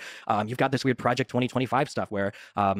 Is it John Paschal, I think, is talking about, we're gonna investigate all of these people and we're gonna try to throw crimes at all these people. Trump is like the most divisive president I think we've ever had. If you stay in your own isolated box, you don't really engage in the whole discourse is my thing, but I don't. See, this is the reason, because the community that like debate lords foster, create is like hyper toxic and very Reddit. What do I mean by this? Like, I'm trying to watch something that was going to be entertaining to you, right? You want to see what my commentary is. Maybe you can clip it and send it to Destiny, and then you guys can have fun with that later. There's like secondary market value to what I'm doing, but you want to fucking derail the conversation and just like latch on to like one thing that I said and immediately do the same thing that everyone on Twitter does. And it's so fucking annoying, and you guys hate it when it's done to you, but you love doing it yourself. Oh, I said I like pancakes. Whoa, it doesn't. Wow, why are you saying that you don't like fucking waffles? Now I'm going to fucking write a dissertation on that. And if you ever reply to me like the fucking dumbass that you are, I'm going to turn it around and then move on to a secondary point. It's not productive at all. You know what I mean? You just made up something. Okay? You made something up. You said, I'm staying in my own isolated box. I don't do that. I collaborate regularly with a lot of people, okay? With a lot of people. I go and I debate people on television. I go and I debate people that have different opinions than me. But just because I'm not debating the one person that you want me to debate, you're like, oh, well, you're in your isolated box. That's not the truth. Do you understand? In at least in my lifetime of being an American citizen, and the rhetoric from him is just, it's on a whole other level in terms of the demonization of political opponents. I mean, this is a guy that's known for giving his political opponents bad nicknames, right? Like, that's what Trump does. You know, like, it's funny, but even as a resident of Florida, if Florida... Look, this is another good one. See? I think you supporting people, like, this is not a conversation. This is an accusation. I think you supporting people calling him Cuban slurs is pretty messed up. This accusation also has hidden premises inside of it, okay? What am I supposed to do? Address each individual faulty premise that you have inside of this accusation that you launched in here? One, I'm supporting people calling him Cuban slurs. What are the Cuban slurs? Now I have to talk about like gusano or whatever the fuck that means. That's a whole different can of worms and a totally specific discourse that is unfortunately not been able to launch and become like a real tangent, but people bring it up regardless. And then you say just because his parents were Cuban immigrants, you call them Cuban slurs, which is also ridiculous, okay? While simultaneously the community is calling me Hamas biker, saying that I look like Osama bin Laden or behave like Osama bin Laden, saying that I'm like a fucking Islamist fundamentalist that defends terrorism. And it's the N-word saying community that aligns with Nazis regularly as long as it like belittles the left. I'm sorry, you have no moral leg to stand on. You know what I mean? You can't be fucking calling me an Islamic terrorist every goddamn day and then be like, well, I can't believe some members in your community say Gusano, and you said it's actually cringe to fucking say that to Destiny, but I'm still gonna act like you're constantly calling him a fucking Cuban slur.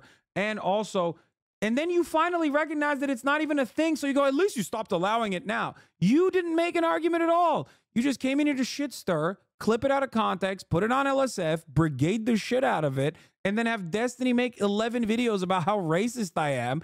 And then some goddamn dumbass liberals will get suckered into going, you know what? Maybe this is kind of racist. I don't even understand. I'm voluntarily getting into this trap so that I can personally describe to you how irrational and illogical the way you're operating is, okay? It's just, you just made like 8 different things up.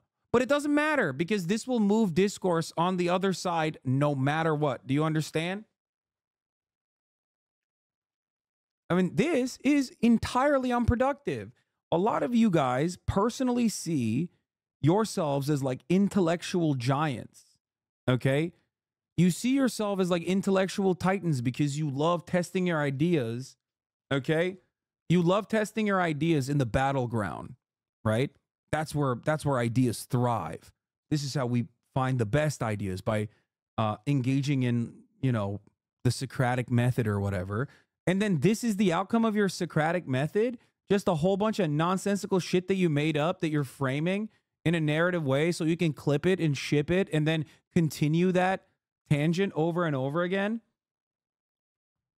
That's it. This is why this is not even remotely interesting.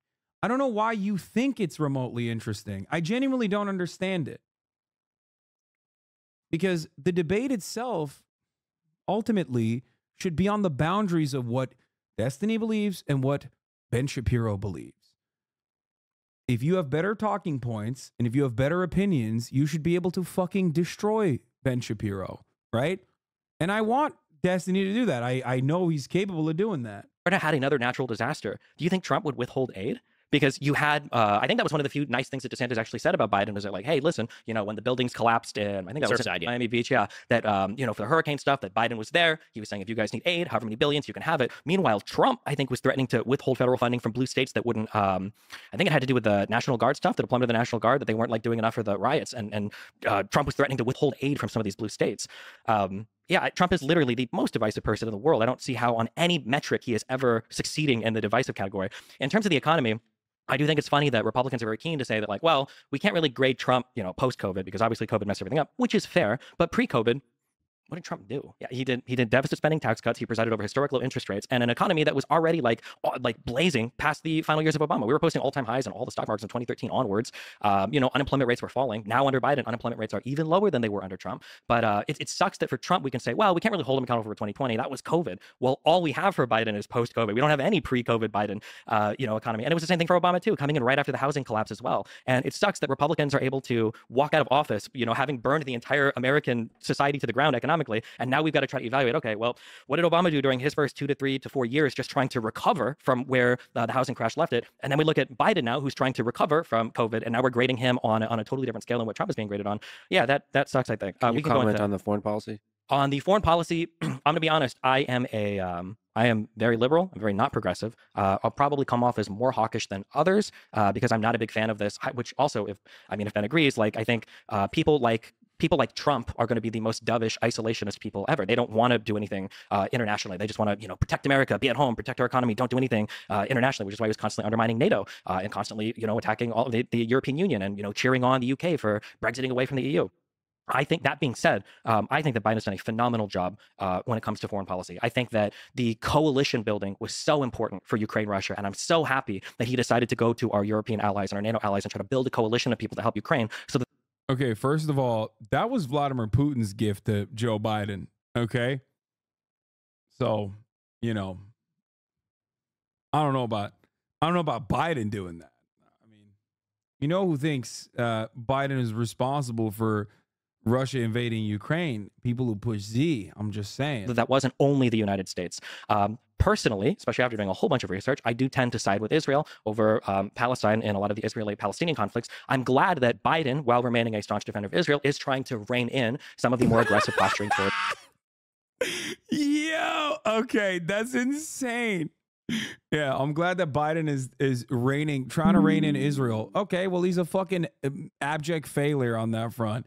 Okay, that part is ridiculous. No, Biden is not good on Israel at all. So much so that I personally believe his own individual zealotry is causing commotion in his own State Department, which very likely would have presented serious red lines under any other administration. Maybe not the Trump administration. He's the only guy who's worse than Biden, I feel like, on Israel. But Biden's continuation of the Trump-Israel policy is an abject failure. He continued the Abraham Accords, okay? He continued the Abraham Accords that completely wrote out Palestinians from the conversation. And also, the idea that, Biden is reigning in Israel is so fucking laughable. They've openly stated that there are no red lines, routinely denied that Israel is not doing anything that constitutes ethnic cleansing. And beyond that, Biden has actually personally sidestepped Congress to more expediently send munitions to Israel. And also, if you care about Ukraine, then, okay, here's another really silly thing that Biden is doing. Biden is funneling funds and munitions into Israel's offensive ethnic cleansing campaign instead of giving those dumb bombs, rockets, and munitions that the Ukrainian military desperately needs on its defensive campaign. So if those munitions have to go somewhere, then yes, Ukraine is a better place to send those munitions to, considering that at least you're on the right side morally. Maybe for the wrong reasons, but still on the right side morally on that conversation. So it's an absolutely devastating error in foreign policy. Did Destiny not say he thinks Palestine should be genocided in that infamous clip? Yeah, but that was before he started reading Wikipedia pages. And then he came to the conclusion that Palestine should be genocided, but we shouldn't call it a genocide because Israel's national security concerns of, its demographic concerns that are national security concerns are totally valid. And actually it justifies Israel's current actions in both maintaining an apartheid state and also doing ethnic cleansing in Gaza now. Anyway, yeah, this is another good part about this too. Biden is also being ritualistically humiliated on Israel by Netanyahu every day. Biden will be like, oh yeah, we're going to do a two-state solution. And then Netanyahu the next day will be like, we're never doing a two-state solution. From the river to the sea, or to the west of, for everything west of Jordan is actually going to belong to Israel. Like immediately after Biden goes, oh no, he doesn't mean it. He doesn't know what he's saying.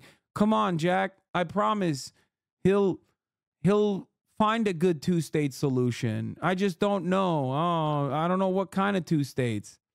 Anyway, so no, he looks like a fucking clown. It's actually one of the absolute worst things for the Biden administration. It is, one, immoral to support an ongoing ethnic cleansing campaign. Okay, so that's number one. Contrary to popular opinion, I did not support Russia's invasion of Ukraine, by the way. So, you know, just let me clear that before that becomes a counterpoint here. Okay, and number two, not only is it immoral to support ethnic cleansing, it is also not even pragmatic for Biden to try to deal with Israel in the way that he's dealing with Israel. It just simply makes him look more incompetent to both Americans in the United States of America that are paying attention. Most people don't care, though. They still like, you know, Israel bombing Gaza. They're still very much, especially the voters, still very much don't give a shit or support it completely.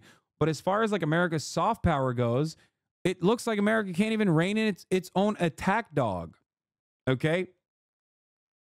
It's really bad across the board. The Palestinians in the Gaza Strip. I'm proud that Biden said, hey, listen, we're going to delay some of these attacks. Hey, listen, we are going to allow humanitarian aid here. Hey, listen, we are going to try to, you know, not kill as many Palestinian people down there, while still, you know, signaling that he would be a staunch supporter of Israel in the conflict, assuming the civilian casualties don't go too high. For foreign policy, I mean, 25,000. What are we talking about?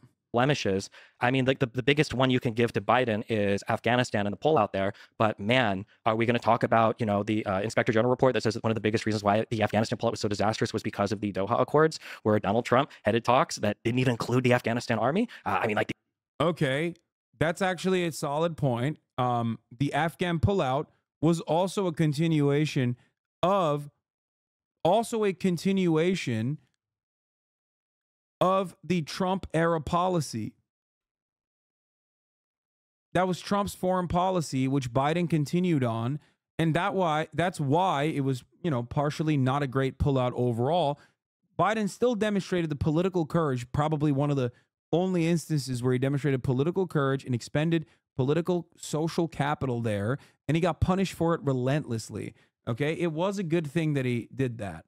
These were disasters. Like when Biden took office, we had 2,500 troops left in Afghanistan. Like, what was the options even afforded to Biden at that point? Obviously, you've got the abandonment of the Kurds in northern Syria, to, you know, for the Turkish armies to lay waste to. You talk about Iran and North Korea, although I'm not sure where Ben would land on those. But yeah, that's broadly. Yeah. That's a lot from both. You want to pick at something where you disagree with here? Well, I mean, there's a lot. So I mean, so I want to ask a few questions on each one of these. Yeah, sure. So let's talk about divisiveness for a second. So.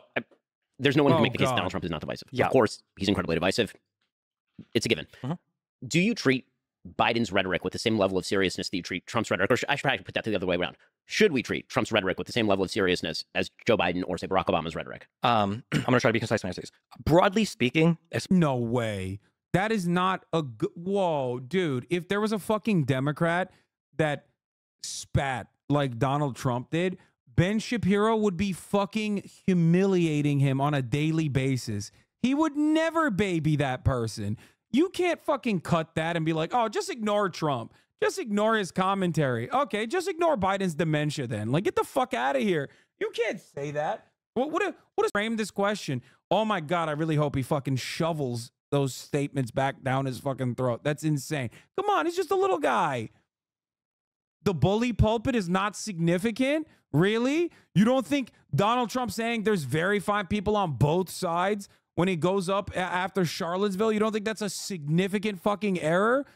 You think it was an accident that like white supremacist movements in America got galvanized into like literally taking off their masks and demonstrating on the fucking streets under the Trump regime, saying stand back and stand by to the fucking, what was it? The dildos that were run by that fucking FBI informant, the Proud Boys. Come on, dude. You can't just say he's like just some little guy. That's actually quite significant. Now we're not talking about divisiveness. We're directly talking about Trump's rhetoric and what it did to American politics and the impact that it had on the ground. That is significant. Especially in studying Israel, Palestine, and Ukraine, Russia. I try not to take politicians at their word because sometimes they just say stuff to say stuff. I understand that. But broadly speaking, I'm going to look at the rhetoric and the actions, and I am going to grade them the same. So yes, I would hold Biden and Trump to the same standard. Right. So my feeling is, and this is one area where, for clarification, we're going to have a division, is that I, of course, don't treat Trump's rhetoric in the same way that I treat Biden's or Obama's. He's utterly uncalibrated, and he says whatever he wants to at any given time, and it doesn't even match up with his policy very often. Can I ask you, like, for our head of state, our chief executive, shouldn't rhetoric be arguably one of the most important things that he does? I mean, the answer would be yes. And now I've been given a choice between a person who I think in calibrated ways says things that are divisive and a person who in uncalibrated ways says things that are divisive. And so, dude, you can't. Okay, dude, he's grading Trump on a curve. Like what? Dude, Trump can say whatever he wants because he's uncalibrated. You know what I mean? He's just like, but when Biden says it, he's measured and it's scary. Oh, okay. So you just agree with Trump and you don't agree with Biden, but you're too pussy to fucking say it as it is. Jesus Christ. The evidence that Joe Biden is divisive is every poll taken. Dude, oh my God, the intellectual giant of conservatism over here. That's awesome. I love that he's just demonstrated his double standard, but tried to intellectualize it. You know what I mean? That's the opposite of what he said. What do you mean that's the opposite of what he said? He literally is saying that Trump is a silly goose. So don't take what he says seriously, whereas Biden is serious. So when Biden is saying stuff, you should take it very seriously, and he is divisive. Did I not understand it correctly? Essentially August of 2021. He is, by all available metrics, incredibly divisive. A huge percentage of Americans are deeply unhappy, not only with his performance, but don't believe he's a uniter. That's just the reality. And that may just be a reflection. I mean, honestly, we may be putting too much on Trump or Biden personally. It may just be that the American people themselves are rhetorically divided because of social media, and social media can, in fact, be a cesspool. One thing that I would ask you about that, though, Sure. is I agree, especially when you look at the favorability, but sometimes when I look at these polls, when you start to disaggregate them by party, I wonder if it's actually, is Biden historically divisive? Or I'm trying to think of a really polite way to say this. The people that like Trump worship Trump. I don't know. Like one of the most prescient things that Trump could have probably ever said was that I could kill someone on 5th Street and nobody would hold me accountable. So is it really that Biden is historically divisive, or is it that every single Trump supporter will always say that? Oh, he was saying Trump is deliberate and Biden is a doddering fool. Wait. So he's saying Trump is deliberately divisive, but Biden is divisive on accident because he's a doddering fool? That's not even true. Biden doesn't come across as divisive at all. He's very... What? No, I think you guys misunderstood it. What the fuck? That, but broadly speaking, and Ukraine, Russia, I try to work in the thing is, and this is one area where, for clarification, we're going to have a division, is that I, of course, don't treat Trump's rhetoric in the same way that I treat Biden's or Obama's. He's utterly uncalibrated, and he says whatever he wants to at any given time, and it doesn't even... Yeah, no.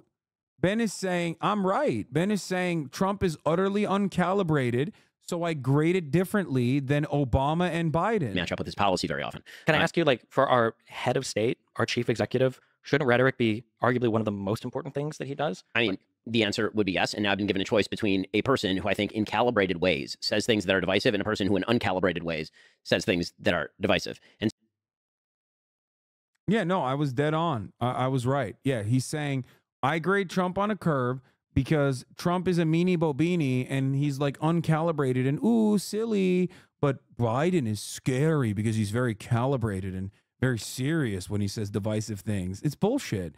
He's just trying to demonstrate his double standard here. And so the evidence that Joe Biden is divisive is every poll taken since essentially August of 2021. Yeah, okay. What about Trump? What the fuck? Trump is literally, Trump is also polling disastrously consistently. Right now, both are very unpopular, okay?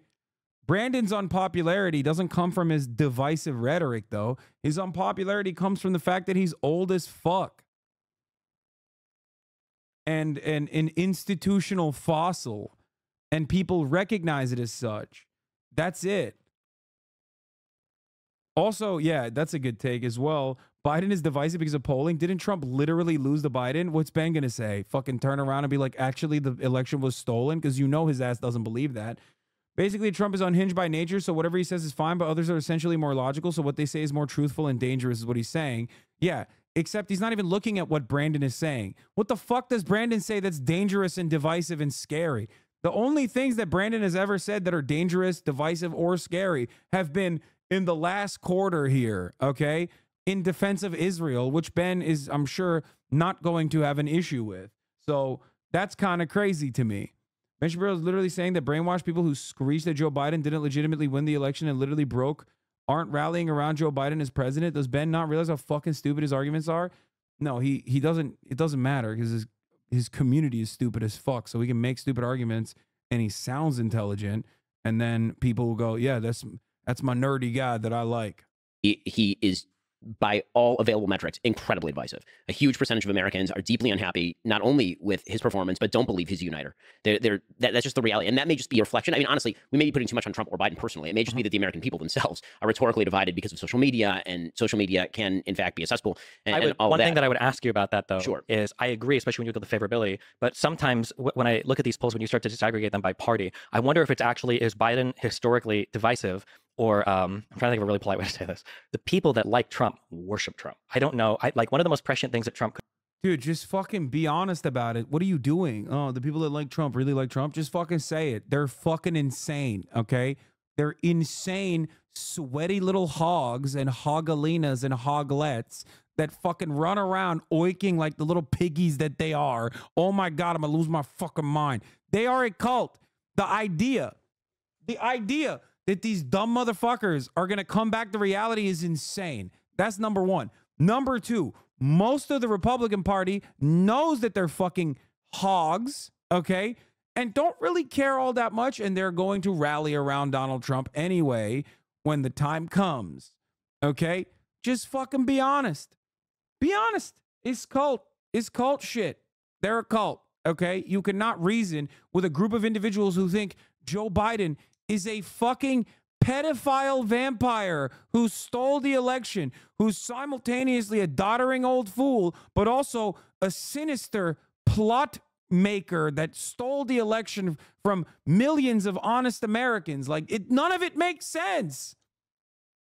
It's just a group of fucking mouth breathers who personally believe Trump good, Biden bad, Democrats are fucking socialist, communist, pedophile, transgender vampires. Could have probably ever said was that I could kill someone on 5th Street and nobody would hold me accountable. So is it really that Biden is strictly divisive, or is it that every single Trump supporter will always say that Trump is great and always say that Biden? But also that doesn't account for one very important thing. Donald Trump is divisive, sure, except Donald Trump barely ever got under 90% approval rating on the Republican Party, a fact that I used to mention all the time back in the day. Okay, there were moments where he trailed and he got to like 88% or whatever. Okay, but here's the thing. Donald Trump was always popular within the Republican Party. The reason why Joe Brandon's approval ratings are really, really bad is because Democrats don't like Joe Brandon. That's the issue. Okay? It's not that he's divisive, it's that he's old and he doesn't have that same retail politician juice that he used to have. Okay? That's it. That's it. Joe Biden's approval rating in the Democratic Party is disastrous. Okay? It's fucking disastrous. It has never touched like the Trump level of fascination and approval at all. 75% of the Democratic Party a couple months back wanted a different candidate. Okay. Anyway, let's the reason I would say that Biden is in fact historically divisive is because Republicans felt much more strongly about Barack Obama than Joe Biden, actually. But they didn't feel as strongly about Trump as they. HasanAbi voting for Trump despite the Dems? Yeah, that's fucking dumb as hell, okay? You're a dumbass if you're doing that. That's so stupid. Did about like Romney or McCain, right? In what way? I mean, and the allegiance to Trump. Oh, no, there's certainly more allegiance to Trump than there is to Romney or McCain, largely because Trump won in 2016. But beyond that, the point that I'm making is that if you're looking at the stats in terms of divisiveness, Republicans always find the Democratic president divisive. The question is where the rest of the country is. And right now, there are a lot of Democrats who either don't agree with Biden or find him divisive. There are a lot of independents who find him divisive. Literally, Trump won in 2016? No, that's not how Trump won in 2016. You're wrong. Oh, my God. I can't believe we're just like relitigating old school arguments that are just complete falsehoods that we've actually destroyed time and time again. Trump did not win because of Hillary or Bernie supporters that went and voted for him, okay? The number of Hillary Clinton supporters that ended up voting for John McCain was higher in the first election that Obama had. The percentage of Hillary Clinton voters that went and voted for John McCain was higher. Why did Barack Obama become the president and John McCain didn't become the president? Because he ran a better campaign. Hillary Clinton, on the other hand, was already unlikable and was despised overall and did not campaign appropriately on top of everything else. And that's it. That's the reason. That's the major reason why Donald Trump won. Also, hella Obama voters voted for Trump. I don't know what percentage that was, but I wonder if there's a higher percentage of Obama voters that voted for Trump than Bernie Sanders supporters in general. So when we're comparing these things, I don't think they're leagues apart in terms of the divisive effect of what they say. Right. And I'm separating that off from like the inherent content of what they say, because obviously what Trump says is more divisive just on like the raw level. I mean, if he's insulting people as opposed to Joe Biden doing MAGA Republicans, like if I were an alien come down from space and look at these two statements, I'd say this one's more divisive than this one. Mm-hmm. But then there's the reality of being a human being in the world. And that is everyone has baked Donald Trump into the cake. And Joe Biden, again, started off with a patina of being non-divisive and now has emerged as divisive. If you don't mind, I actually want to get to the foreign policy questions, because this one is actually slightly less interesting. Oh my God. One quick thing, I guess. I hate the divisive bullshit. It was so dumb. It was a dumb fucking conversation. Oh my God. The reality of it, and we can look at opinion polls. What if we look at like legislative accomplishments? Like Biden is working on a 50-50 divided Senate. Donald Trump had both houses of Congress and the Supreme Court and got like no major legislation passed. Well, I mean, he did. That's insane. Yes, he did. Yes, he did.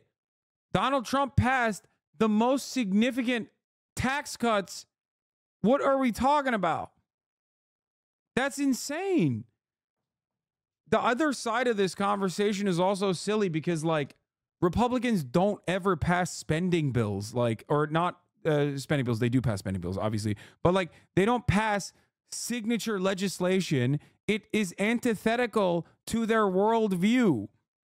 What the fuck? Republicans don't run on legislation anymore, okay? They only use the legislative body for tax cuts. That's it. Beyond that, what they end up doing is pack the courts, use state legislatures, completely sidestep the federal government, and then take it all the way up to the Supreme Court.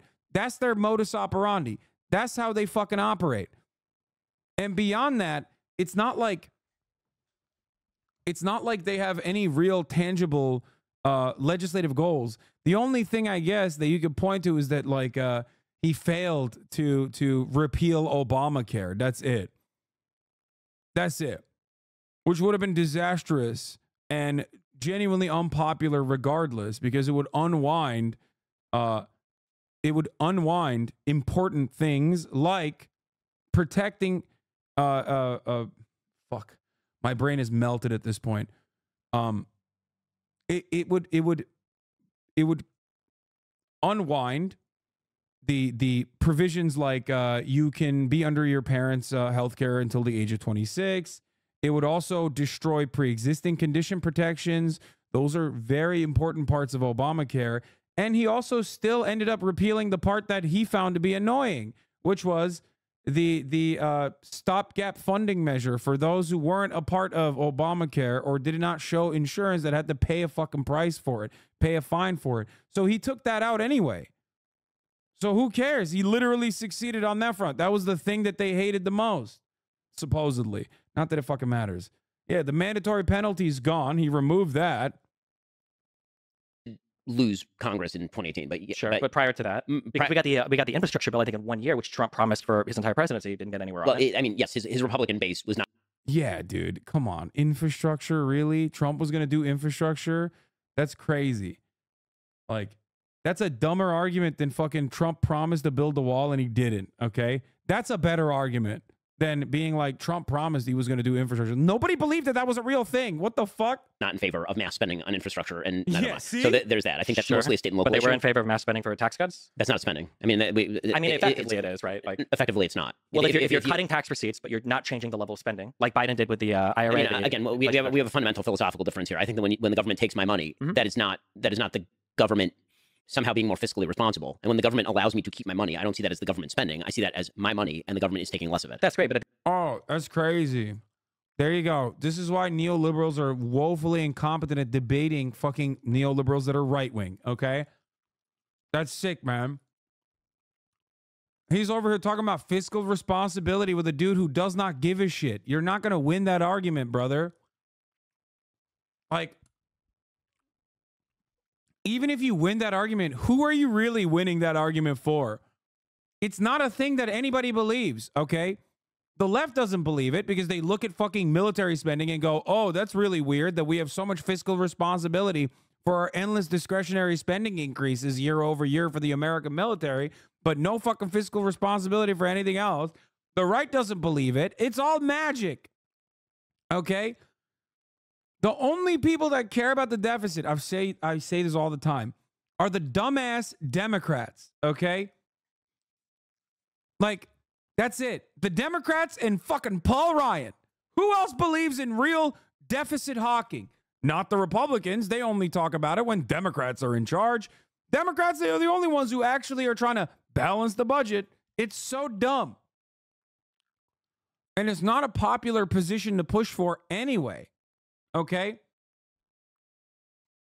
at the end of the day, the government is still going to be in a deficit spending, and they're going to have to borrow money from the Treasury. Right. We have a spending problem. In other words, not a receipts problem is the case that I'm making. The problem with Donald Trump is not that he lowered taxes. The United States has one of the most progressive. We have a spending problem, not a receipts problem. Tax systems on the planet. And in fact, if you wish to have a European-style social welfare state, what you actually need is to tax the middle class to death. I mean, the reality is that the top 20% of the American population pays literally all net taxes in the United States after state benefits and all of this. Sure. So if you actually wanted to have the kind of social welfare state that many liberals seem to want to have, like Northern Europe, for example, you'd actually have to tax people who make $40,000, $50,000, $60,000.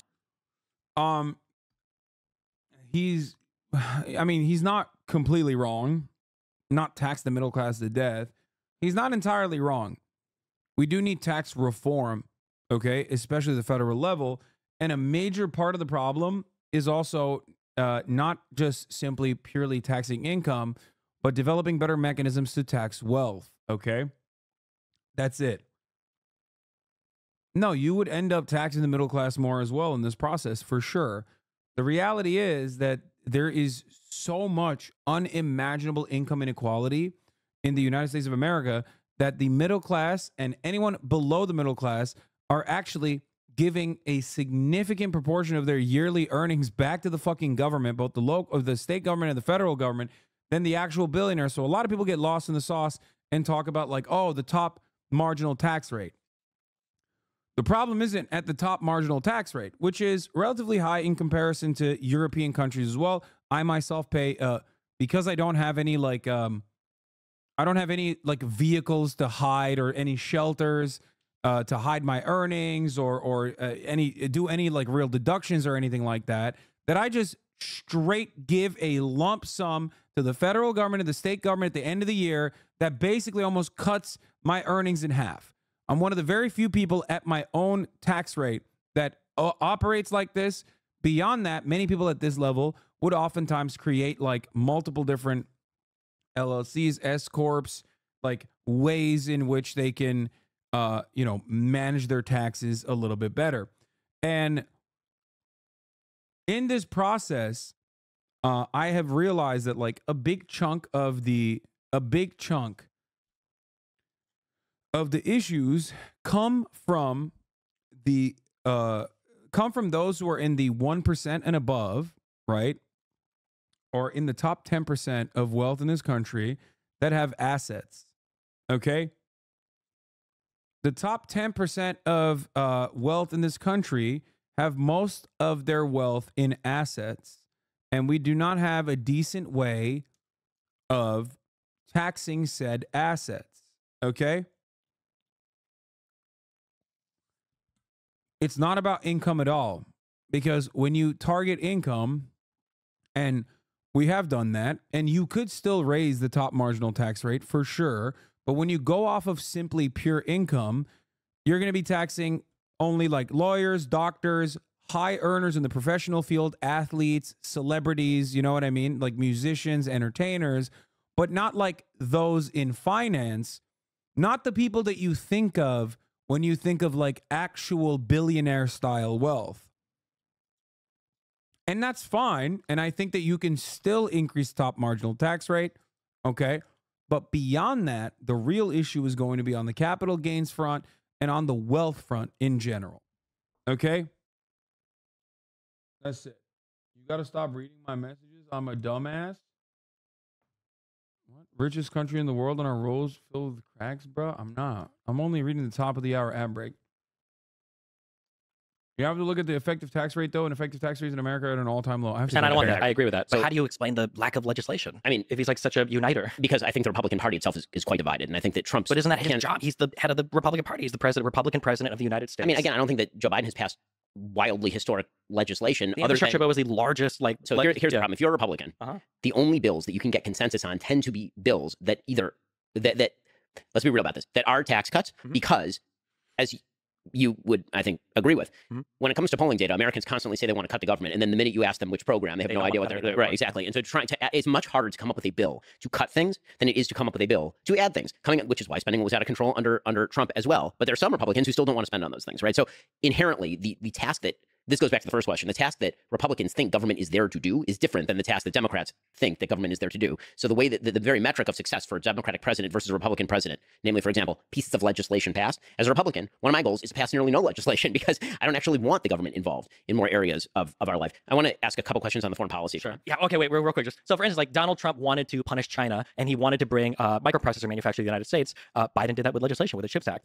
You talk about like spending being out of control, and I mean, I can agree with that. I think anybody who looks at the numbers has to agree with that. But why not pass legislation like the Inflation Reduction Act, which is at least like spending neutral, right? Like, why are there not bills where Donald Trump could take... Well, I mean, first of all, I think that whenever the government says something is spending neutral, it rarely materializes that way. That is not going to be a spending neutral bill. Sure, but there's a difference between like, at least they say it's spending neutral versus to say $500 billion bill over like 10 years.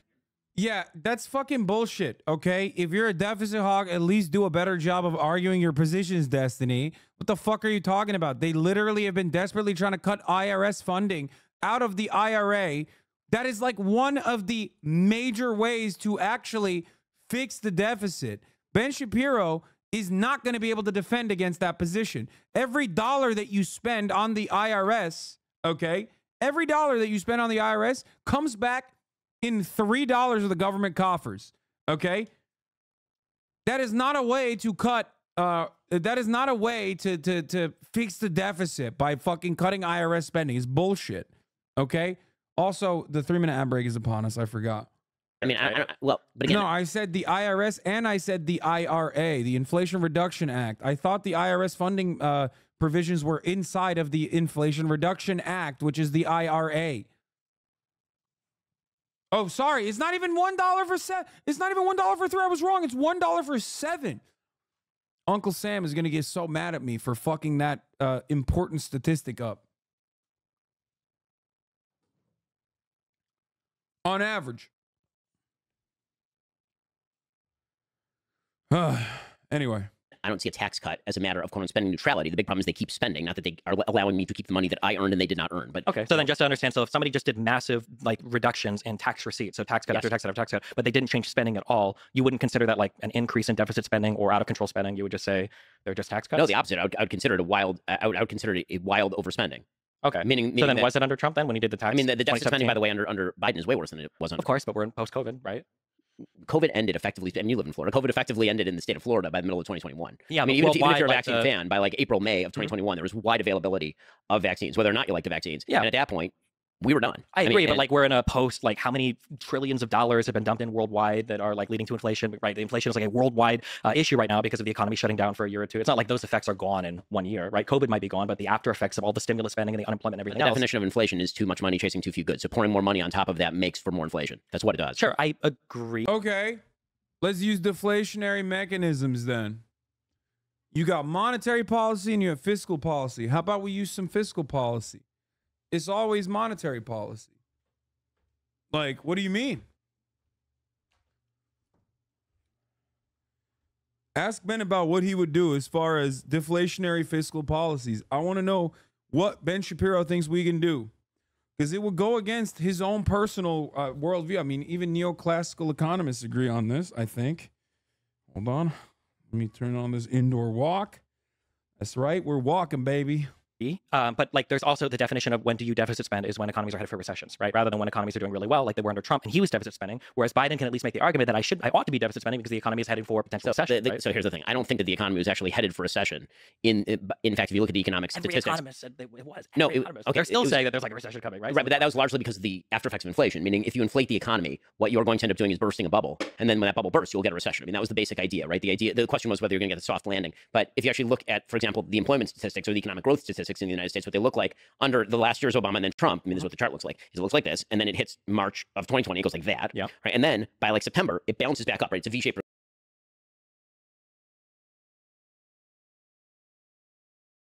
recovery, and then it starts to peter out. Sure. And A then lot what- because of the American Recovery Plan, right? That Biden did as well.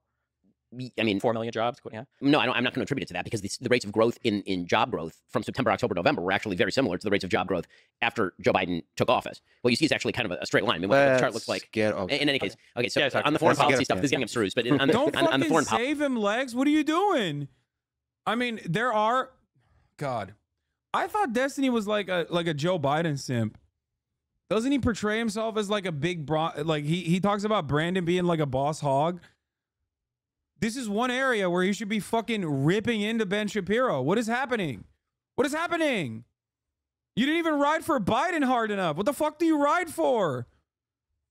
That's crazy. That's crazy. I thought you were. What is going on here? He barely brought up that Brandon brought new 4 million jobs. Okay, fine. Where's the rest of the fucking? I can't believe this. Oh my God. Okay. policy stuff. So He said that he's amazing in international politics. That's not enough writing. Yeah, he's writing for Biden on the worst fronts. Biden is actually pretty progressive on domestic policies in comparison to prior leadership. Okay. So Biden, and I've talked about this quite a bit, Biden has actually done a decent job on many domestic issues. Okay. Pro-labor, like his advocacy on that front. The fact that he even cut a deal with the rail workers after forcibly breaking their strike, but quietly getting their demands met with the railroad. Now, even if you're like a liberal guy, okay, you can openly admit that was a good thing that he did. Okay. His agency appointments were great. He has beefed up the NLRB. He's done a decent job with the FTC, even with the SEC. Like, there's a lot going on that Biden has done a decent job with. Okay, demands were met, yes. However, and the IRA is not bad either. You got fucking battery development facilities, which are slated to be unionized, by the way. You have a lot more manufacturing facilities opening up, a lot more jobs. These are all good things that Biden did. Okay. Video games are back under Biden. Let's be real. Anyway, now, if I were to advocate for Biden, those are the things that I would push on. Okay, he's done a decent job. I don't know why he's not talking about it. Anyway, let's continue. the Grand Theft Auto 6 was announced under Biden. Didn't happen under Trump. Let me tell you that. questions that I have with regard to Biden on foreign policy, very, very simple question. Do you think that the situation in the Middle East is better now than it was under Donald Trump? Probably. That's a hard one. The factors Why? that I'm making right now are like, obviously you've got the. Oh my God, I'm going to lose my mind. I'm going to lose my mind. I'm going to lose my mind. Yes, of course it's worse. Directly as a consequence of the Trump regime. That's it. That's the answer. There's only one answer to this. There's only one answer to this. It's Trump. It's literally Trump. That's the reason why Biden is bad. He is Okay. Oh, sorry. I was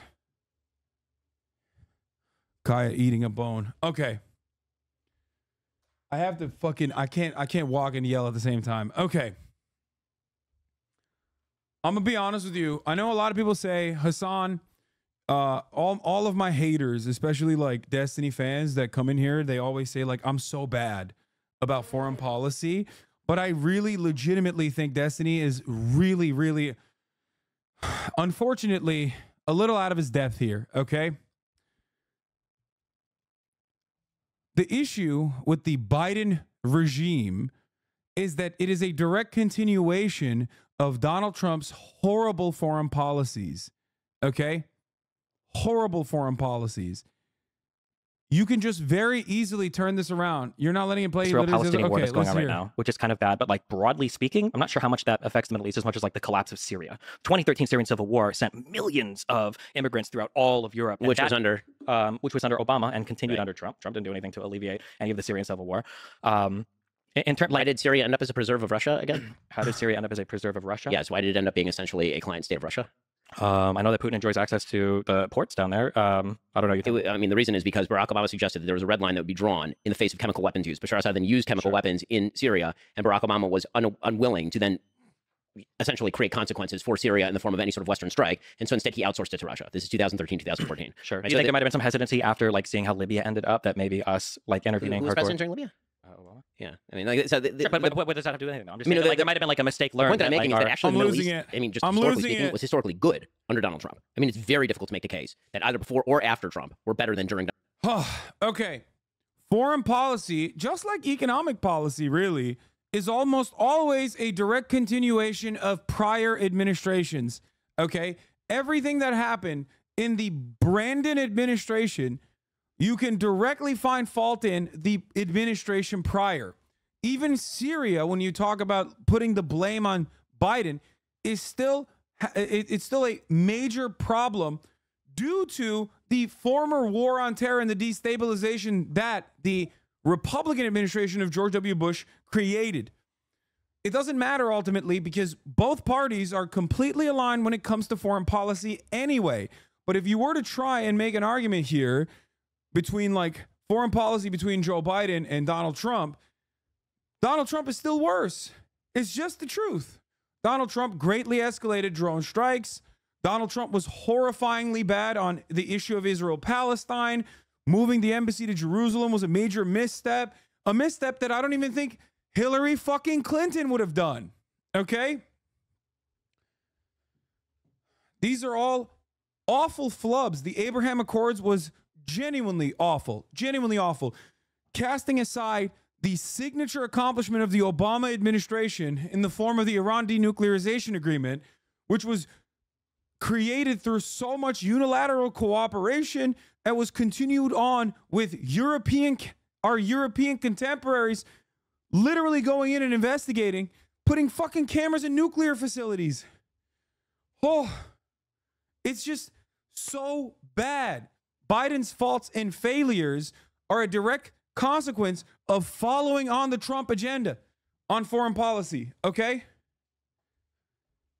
Trump literally killed Qasem Soleimani. It's not even a fucking question. Like, multilateral, I said unilateral. You're right. Sorry, multilateral. Donald Trump. I mean, the Syrian, I don't think that Trump contributed to the Syrian situation in improving much. I think he it caused a lot of... He did wreck ISIS, which was in the... I mean, ISIS had been getting wrecked by the Kurds in Iraq, by every single person, by Assad's army, by Putin, by Turkey. Literally everybody was fighting against ISIS at that point. There's a spike in violence, and then the Trump... I mean, you get credit for when you're president, presumably. I mean, things got better with ISIS under Trump.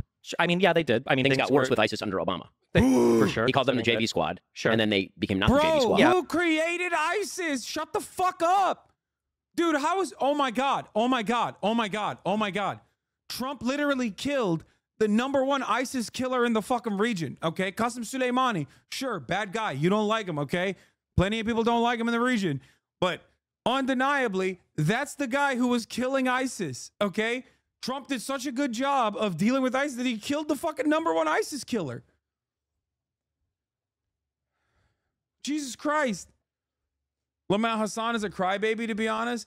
Okay, I'm embellishing for the point of like, being entertaining here because it's such a fucking boring ass debate otherwise. I don't know why you immediately go, oh, yes, this is a Republican. Never mind. I love you, brother. Spartan 1117. Let me tell you. Oh my God, we caught one, boys. We got a Republican in the building. Listen, Patriot.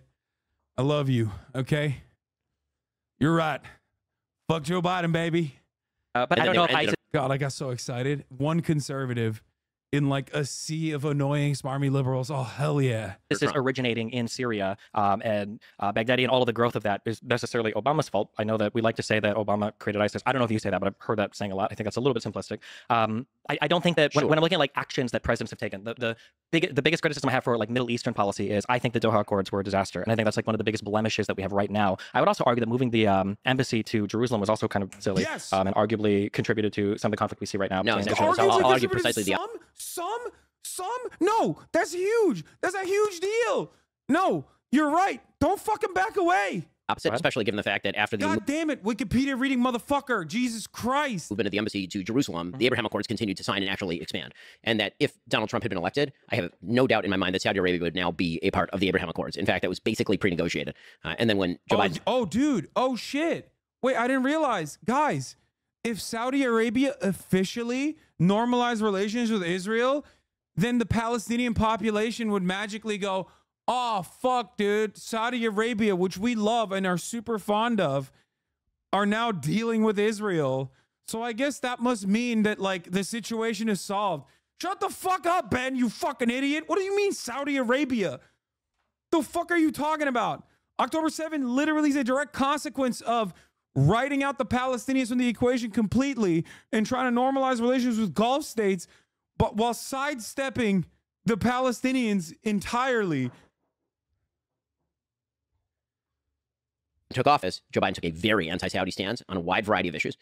The biggest single effect in the Middle East of Joe Biden's presidency, and again, I agree with you that not every foreign policy issue can be laid at the hands of a president.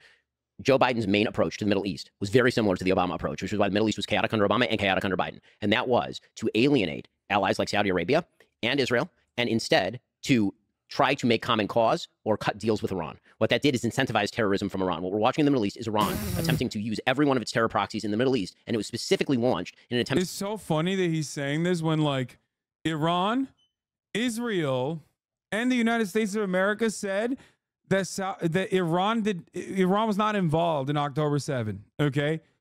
Why did all three of them say that? Even Iran themselves said, you know, October 7th was sick. We loved it, but, like, not gonna lie, we can't take credit for it. So why did that happen? Okay? Why did that happen? That's because the Palestinians did October 7th. Hamas and other Palestinian militias did October 7th. Okay? The notion that this has anything to do with Iran is really stupid beyond the fact that, like, yeah, of course, Iran is still arming Hamas and training Hamas and whatnot, but, like, they're not the ones who did it.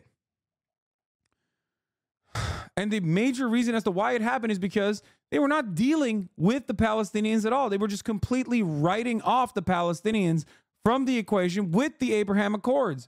It is a genuine, massive, disastrous foreign policy failure. Whoo, goddamn, dude. And by the way, you are not going to find a single person in the American foreign policy blob that will actually genuinely, legitimately agree with Ben's point here. Okay? I'm talking like Rand Corporation is not going to fucking agree with this. This is so stupid. To avoid what Biden actually was trying. Haaretz doesn't agree with it. Former Shin Bet officials don't agree with it. Former Israeli Knesset members don't agree with it. The idea that Ben is right and all of these academics and all these fucking wonks and dudes who are like Zionists themselves and totally on board with Israel, the fact that they don't agree with Ben, I mean, it's crazy. Yeah, Iran literally was pissed and told Ismail Haniyeh, when he went to Tehran, that Khomeini said, we trained you all for a future war, but you went ahead and left the whole axis of resistance in the dark. Yeah. Like, they literally, they just completely did it on themselves, on their own. And they did it specifically because they were completely written out. Like, a couple weeks prior, Netanyahu went in front of the UN and basically showed a fucking map where Palestine didn't even exist. Okay? Trying to do, which was good, which was after 2 years of failure with Saudi Arabia, try to bring them into the Abraham Accords, right? That was what was burgeoning at the end of last year. And Iran saw that, and Iran decided that they were going to throw a grenade into the middle of those negotiations by essentially activating Hamas. Wait, if that's the case, if Iran activated Hamas to fuck up the Abraham Accords, then doesn't that undermine the point that you're trying to make? So what if Saudi Arabia joined in on the Abraham Accords? What difference does that make? What do you mean? What a dumb fucking argument to make. Activates Hamas commits October 7th. Israel, as a sovereign nation state, has to respond to the murder of 1,200 of its citizens and the taking kidnapping of 240. Israel has to do that not only to go after its own hostages and try to restore them, but also to reestablish military deterrence in the most violent region of the world. Hezbollah gets active on Israel's northern border. Hezbollah is an Iranian proxy. They get active on the northern border. Dude, I would destroy Ben on Israel-Palestine shit. I'm serious. He is so bad. I think it's because he's like really confident because a lot of people in his orbit 100% agree with him. Okay? Like Destiny is going to agree with him. He's not going to disagree with him because he has assumed a position of being like an ultra Zionist himself. It's crazy. The idea that like Saudi relations with Israel would somehow Saudi relations with Israel would somehow like fix the problem of Palestinians being ethnically cleansed and living under an apartheid is so stupid. Unless you literally think that Arabs all are of one mind or something, you know what I mean? They all operate with one mind. Houthis in Yemen get active. These are all the only reason all this is happening at the same time is because Iran is doing this, right? Mm-hmm. And not just that, they're threatening global shipping. Sure. If you're talking about the effects of global supply lines, which I totally agree had a major inflationary effect on the economy thanks to COVID, right now the cost of shipping is nearly double what it was just a few weeks ago, and that is damn. That's crazy, man. Maybe Israel should stop fucking pummeling Gaza then. Because a ragtag group of Houthi barbarians are attacking international shipping and forcing everybody to stop using the Bab el-Mandeb Strait and instead going around the Cape of Good Hope in Africa. All of that is the result of the fact that Joe Biden reoriented the United States in the very early days in favor of a more pro-Iranian stance. He appointed Robert Malley to negotiate the Iran deal, who, as it turns out, was using proxies. Many of his aides were actually taking money from Iran. The Biden administration, literally one of their first acts was to delist the Houthis as a terror organization and end sanctions against the Houthis. These are all moves that Biden made very early on. They were disastrous moves. But when it comes to domestic... I like that he's saying Biden is bad, which, by the way, this is exactly what I talk about when I talk about why Biden comes across as weak. Okay? Because it's wishy-washy bullshit. Like, he's literally hitting Biden on, like, some of the good things that he did as far as foreign policy, and then wrapping that around and talking about how bad Biden is when Biden is literally doing exactly what Ben wants. Ben's argument is Biden should be just as fucking ruthless to the Yemeni population as Trump would have been, right? And also simultaneously talking about complete nonsense, like the Abraham Accords would be successful if Saudi Arabia automatically normalized relations. Saudi Arabia would be on fucking fire right now if China had not facilitated a goddamn deal between Iran and Saudi Arabia to halt hostilities in Yemen, okay, to end the blockade, to end the genocide. Let me tell you, the idea that a cessation of hostilities was not beneficial for Saudi Arabia is ridiculous. So China actually did more in terms of like fixing that area than America did. It's so unimaginably stupid to make this argument that if Saudi had openly normalized relations with Israel as opposed to like what they're doing now, which, by the way, since day one, Saudi Arabia, before the American CENTCOM came into play, was already fucking trying to intercept Houthi missiles and shit on its way to fucking Israel regardless. Saudi Arabia has been aligned with Israel in perpetuity at this point. It's so ridiculous. We're not talking about like the 1970s. Okay?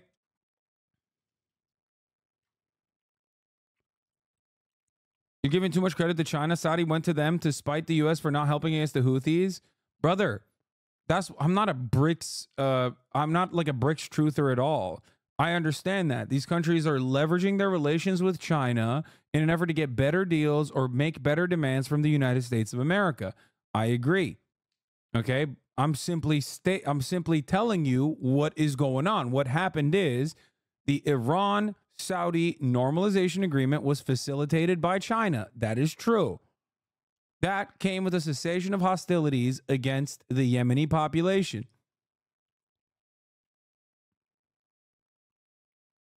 policy. I think he hasn't been nearly as damaging on domestic policy as he has been on foreign policy. Sure. So just on a couple of Middle Eastern things. So one of the big things that threw the Middle East into disaster was what we are all traumatized by it now, was the Iraq invasion, which happened under a Republican president. Sure. You agree with that, right? Sure. Yes. The deposition of Saddam Hussein and everything that followed after probably contributed more to the growth of ISIS. Wait, Destiny is anti-Iraq invasion. That's really shocking. I mean, all of his supporters are making like pro-Iraq invasion style arguments lately. So I thought that's shocking. Okay, let's the continue. destabilization of that entire region, probably more than anything else. I think that under prior to Why are you anti-Iraq invasion? Are you a Saddam supporter?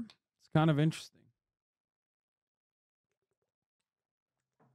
Bush, for Clinton, even at the beginning of Bush's presidency, we were on some kind of road to normalcy with Iran, which I think has to happen, whether we like them or not, until Bush, for whatever reason, decides to throw Iran into the axis of evil. And I need to evidence that we were on a road to normalcy with Iran in the 1990s. Wait, what? That we were on a road to normalcy with Iran in the 1990s. My understanding is that, from the late 90s and prior to the axis of evil labeling of Iran, that there was going to be some path forward to where we could start to normalize relationships with them. I find that very difficult to believe, and I don't see a lot of evidence. I mean, we can just disagree on that. Sure, okay, sure, we can disagree on that.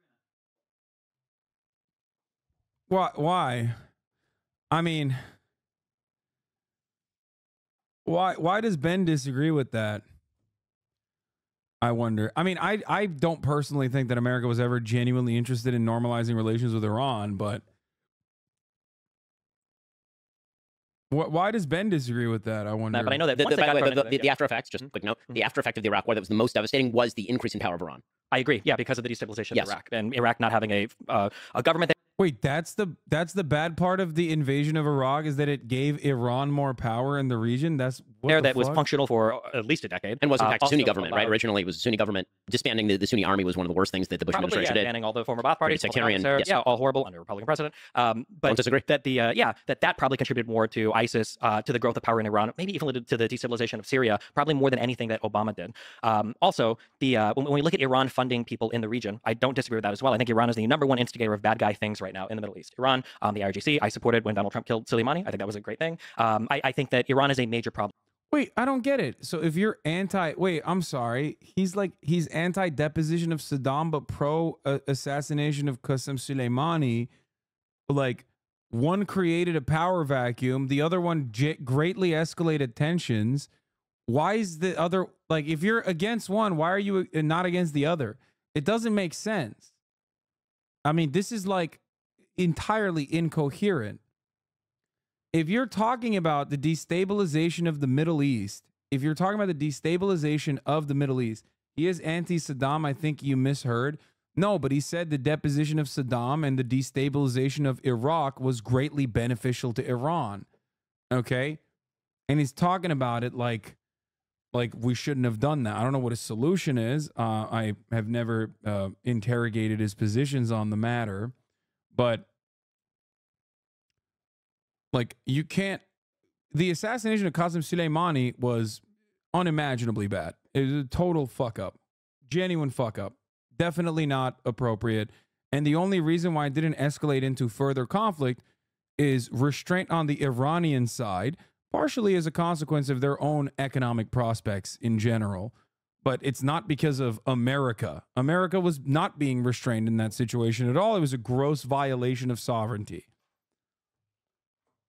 Anyway, having said that, I mean, this is a classic liberal position, I think, which is like, maybe he's a Ba'athist. Yeah. Yeah. Wait till he finds out that the Baathists are secular. He's going to be like, wait, they're not Islamist fundamentalists? I didn't get to that part of the Wikipedia page. Maybe they're not so bad. Yeah, what's not to like, dude? Secular guys, pro-America early on. I'm just saying.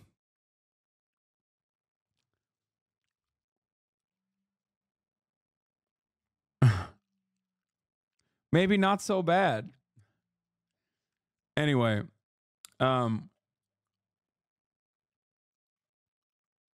However, I don't know if the path forward is constantly being a belligerent to Iran or trying to figure out some road to normalcy. I don't know if the collapse of Iran or the destruction of that country, considering how unpopular the Ayatollah even is there. Like the citizens of Iran, I don't think are big supporters of the government there. I feel like moving on a path where, let's do our nuclear inspections. We had that Iranian nuclear deal that Trump pulled out of. Let's do the nuclear inspections. Make sure you're not on the way to nuclear weapons. Let's unfreeze some funds. Let's move in some direction where we get on a good term with you. I feel like that's the most important thing that needs to happen in the Middle East. As much as people like to look at the Abraham Accords, who cares if, what was it? Bahrain, I think Oman, I think UAE, Sudan, Morocco. the UAE and Morocco. Yeah, or something like all of these people, even Saudi Arabia, already have like de facto normalization with Israel anyway. They're all trading. No, they're all I mean, to pretend that anybody even 15 years ago would have been talking about normalization between Saudi Arabia and Israel is insane. I mean, Why would that be insane? Why would that be insane? Saudi Arabia did 9/11 and we just acted like that was not even a big deal and immediately said Iran, which was Saudi Arabia's proxies, enemies in the region, was actually responsible for it. We literally had Saudi Arabia do 9/11. We turned around and attacked belligerently every fucking other country in the region. We went into Afghanistan. We went into Iraq. And we claimed that Iran was somehow aligned with these countries when they were literally aligned with us against all of the fucking Wahhabist and Salafist sects in the region. What the fuck?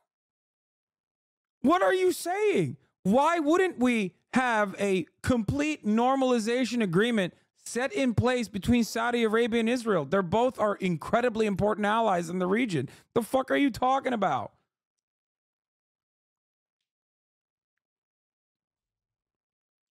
This is so silly.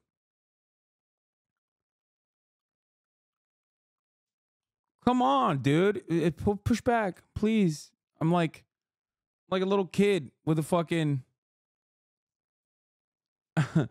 I'm like a little kid with a stick. Like, do something. Come on.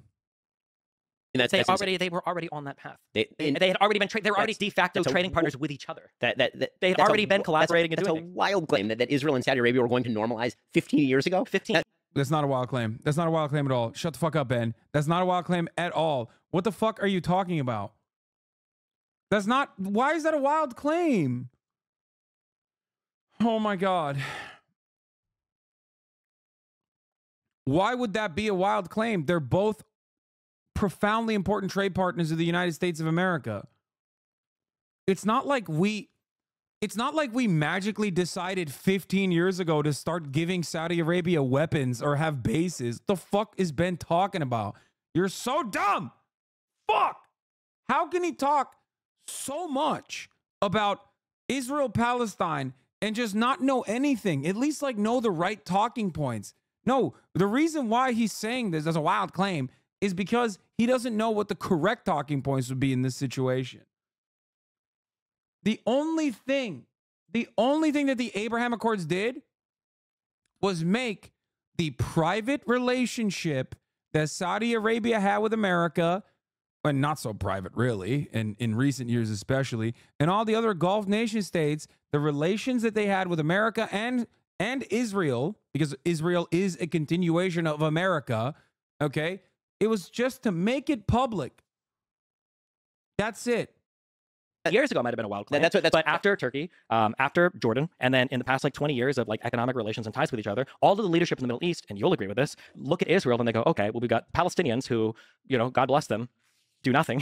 And then you've got Israel, which is on a region with no natural resources to somehow become like an economic giant. They're good to trade with. Their population is educated. They, have military power.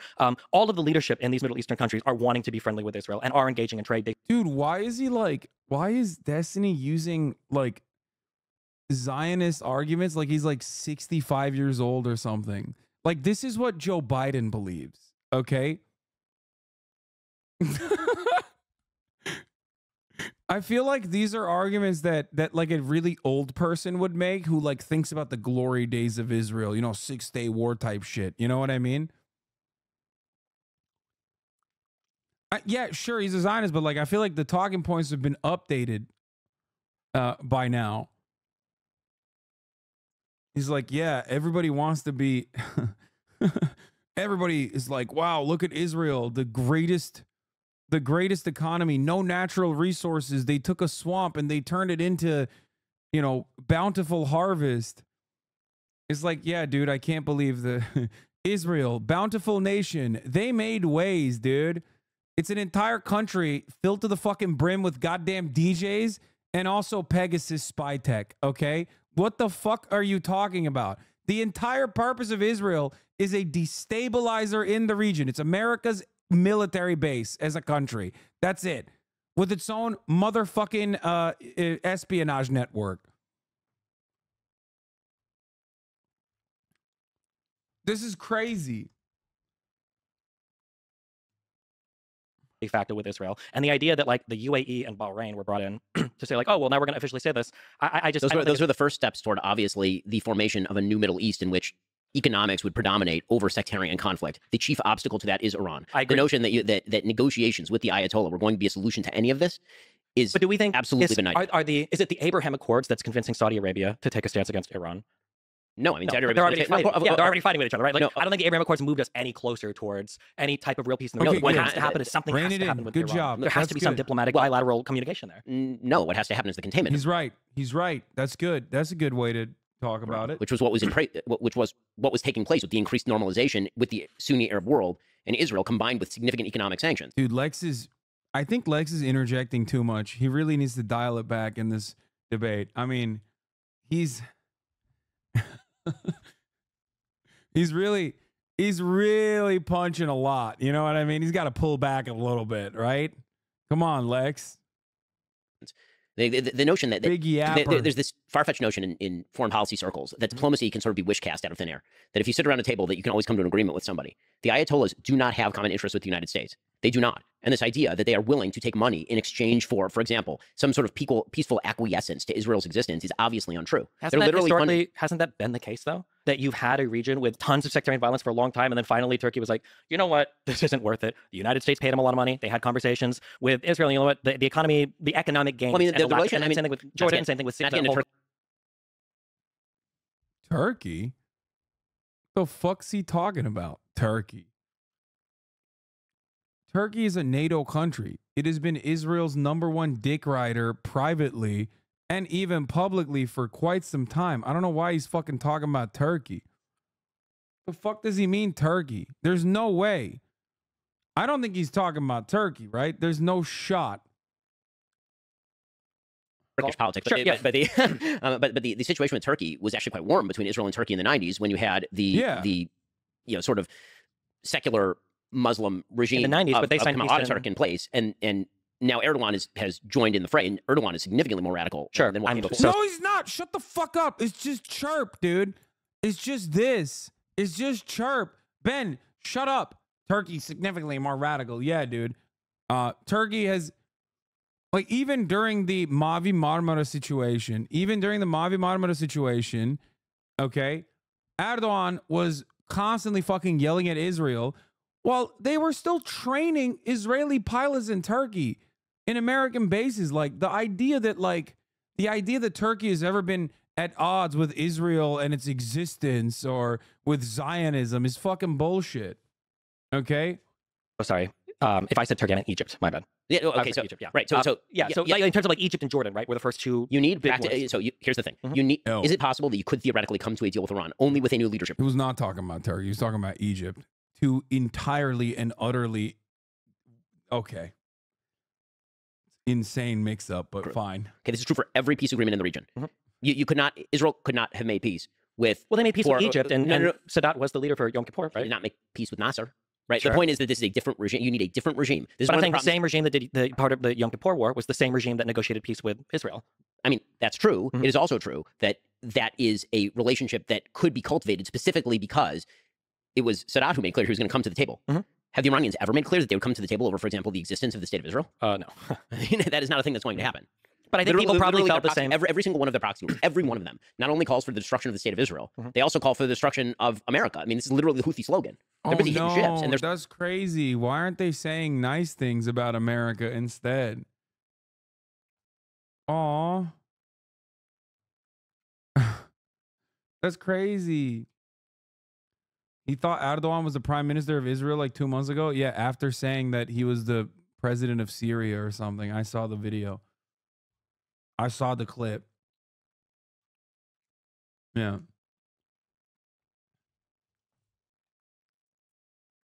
Like, the current Iranian regime is a direct consequence of American intervention.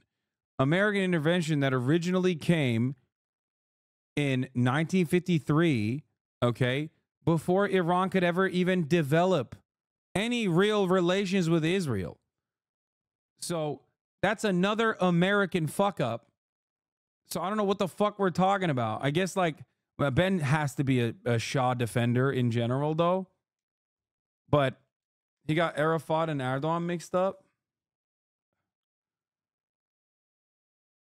It is pretty cool that you can, you know, demonstrate your overall lack of interest, care, knowledge when it comes to like Middle Eastern policy, foreign policy in general. But as long as like you're kind of aligned with American State Department shit, it like really doesn't matter. Most people will go, yeah, you're right. And also, all the better if your you know, ideological foes are fucking Muslim background. So then I can just say maybe there's like some kind of additional biases occurring here that is clouding their opinion on the region.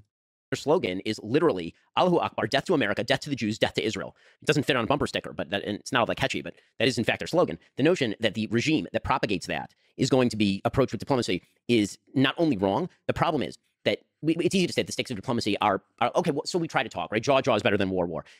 Sure. The only problem is that in the Middle East, weakness is taken as a sign that aggression might be an appropriate response. That is how things work in the Middle East. And the fact that Barack Oh, is that how things work in the Middle East? Yeah, because why, Ben? Why is that how things work in the Middle East? Elaborate a little bit. Come on, Destiny. Ask him why he thinks that. These are not like, look, doesn't matter what your perspective is here. Doesn't matter if you agree with Israel or disagree with Israel. If you're looking at this on purely the fundamentals of debate, that's a fucking weak spot that any seasoned debater would immediately fucking hone in on and go, why do you think that that is the only way to deal with people in the Middle East? And then he says, well, it's their culture. They understand barbarism only, blah, blah, blah. And it's like a very racist thing to say, and you give them the rope to hang themselves with afterwards. Now, of course, I don't think Destiny is going to interrogate that because this is one area where he 100% agrees with.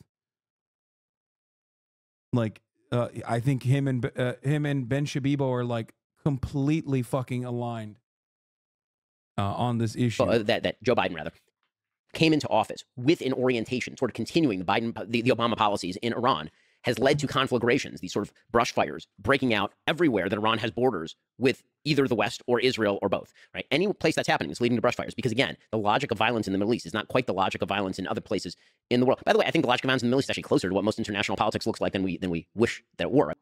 Violence in the Middle East is not like anywhere else in the world? What the fuck does that mean, brother? What are you saying? The logic of violence in the Middle East? What? I mean, I think that's part of what's happening in Ukraine as well. So you right? think which brings me, by the way, here's my question about Ukraine. Sure. Well, just real quick, and then you can get to this one now. So you think that for Iran, right, a country that has been sanctioned for God knows how many years now, you think that for Iran, just continuing to sanction them and contain them is an effective way, is more effective than trying to engage them in bilateral or multilateral peace talks? Yes, 100%. Okay, if that's the case, then why did the Iran denuclearization deal work tremendously well, as a matter of fact? Why did it? We also cooperated with Iran in the Middle East for the damn near duration, the entirety of our war on terror.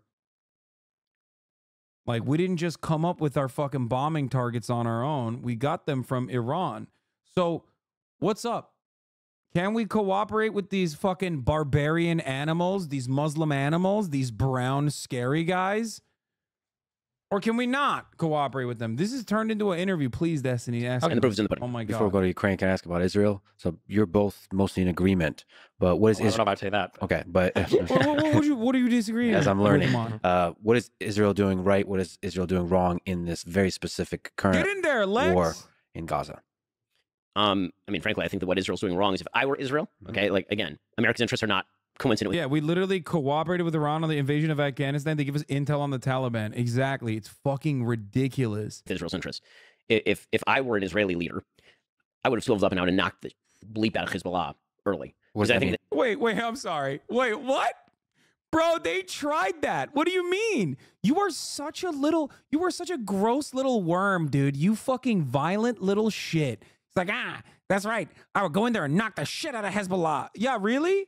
Oh, you mean like what Israel did already? How did that work out? Did that work out well for Israel the last time that happen? Shut the fuck up, Ben. What does that mean? So I would have, Yoav Gallant, who's the defense minister of Israel, was encouraging Netanyahu, who's the prime minister, and the war cabinet, including Benny Gantz. So whenever people talk about the Netanyahu government, that's not what's in place right now. There's a unity war government in place that includes the political opposition. The reason I point that out is because there are a lot of people politically who will suggest that the actions Israel is currently taking are somehow the manifestation of a right-wing government. Israel currently does not have a quote-unquote right-wing government. They have a unity government that includes the opposition. In any case, Yoav Gallant was urging in the very early days of the war that Israel should turn north, and instead of hitting Hamas, they should actually take the opportunity to knock Hezbollah out, because Hezbollah is significant. This is so bad. This is such a dumbass fucking take. Oh my God. Ben is an accelerationist that wants to wipe out the Zionist entity, okay? This is literally like, he's like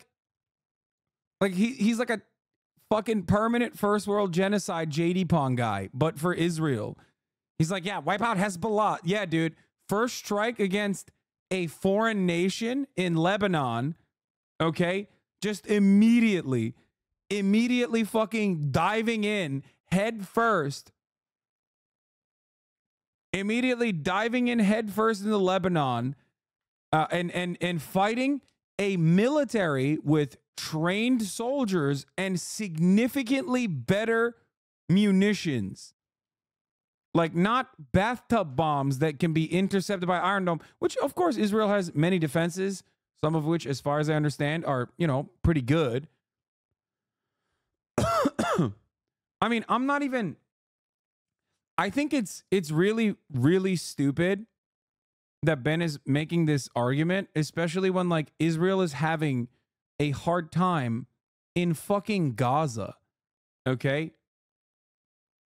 Like, I'm not saying that Hezbollah would wipe out Israel or anything like that, but there is no fucking way that Israel would be able to withstand a direct conflict with Hezbollah and also Hamas at the same time in Gaza without Iran interfering, and then America also being pulled into the conflict and completely just turning it into World War III. The IDF would wipe out Hezbollah if they go full force. What the fuck are you talking about? Yeah, I know we like to do gross power fantasies like this, but this already happened one time.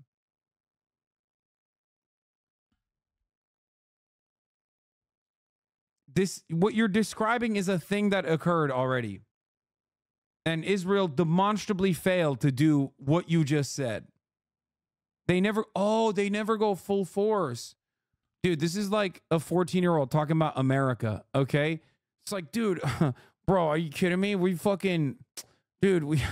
Yeah, they didn't go full force. The Dahiya Doctrine was invented in Lebanon, but it was not considered full force, guys. You don't understand.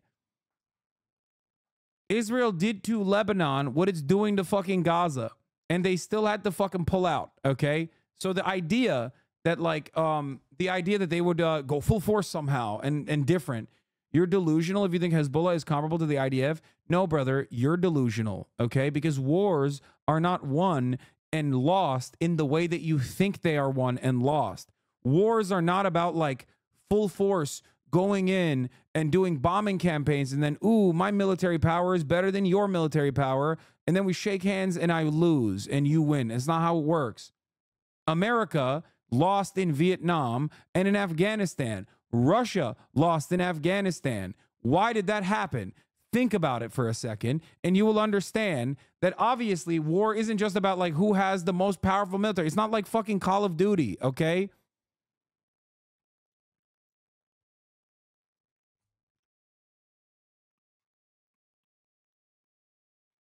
It's just, yeah, this is like specific armchair quarterbacking, talking about like, oh, dude, Israel could go full force, dude. Yeah, really? Is that why they've been able to wipe out Hamas? Is that what happened? Is they're going full force? Yeah, tell that to the 24 Israeli occupying force soldiers that got fucking exploded with their own munitions yesterday. What it's like to go full force. There is no fucking full force, okay? It doesn't work that way. That's ridiculous. You think this is like You think counterinsurgency is like fucking Call of Duty? It's so stupid. I mention this all the time. There is a limitation to how much war you can wage, okay? They can't go full force in Gaza because they would kill too many people. Dude, shut up. Shut up. Shut up.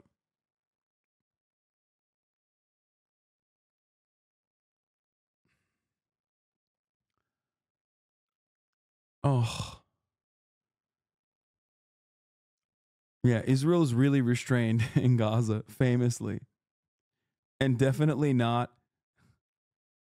Israel is super restrained in Gaza, famously, just like they were super restrained in Lebanon. Listen, man. Wars and the continuation of wars is done on attrition. How many soldiers can you throw at the fucking problem until you no longer can throw soldiers at the problem and you have genuinely destabilized your own country?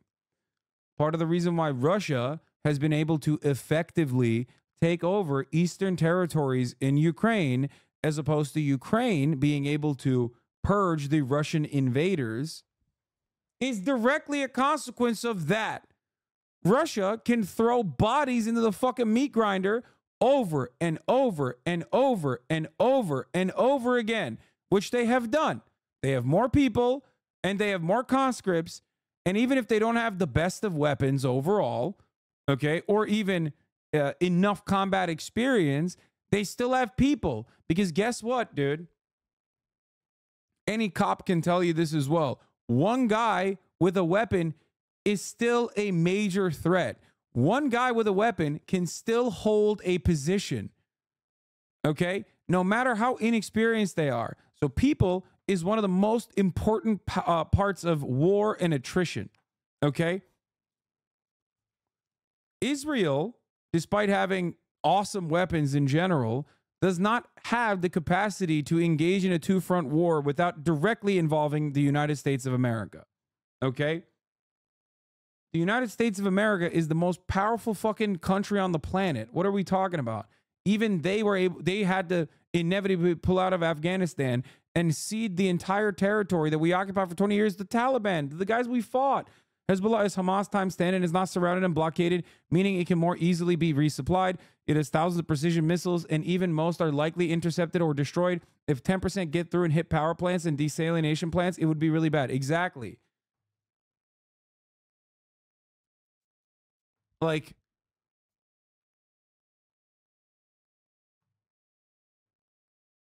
guy can't hold a weapon in comparison to the firepower that Israel has. They could put Gaza into the dirt in a week if they wanted to. No, man. No. You are engaging in fantasy. This is pure copium from America and American adjacent power players who want to fucking jerk off about how powerful they are. No. No, that's not, dude. Do you think Israel is restrained in Gaza? Like, what are you guys, delusional? They literally leveled the entirety of northern Gaza. What are we talking about? And the same thing they did in Lebanon too. You can genocide civilians all day. Genociding civilians is one thing, okay? That's not how you win wars. You can keep killing as many civilians as you want, but as long as there's entrenched power within a militia group that has popular support and has the capacity to be resupplied, and in Gaza they don't even have that, and yet they are still holding off fairly fucking well, all things considered. Hezbollah, on the other hand, has the entire nation at that point. It would be unimaginable.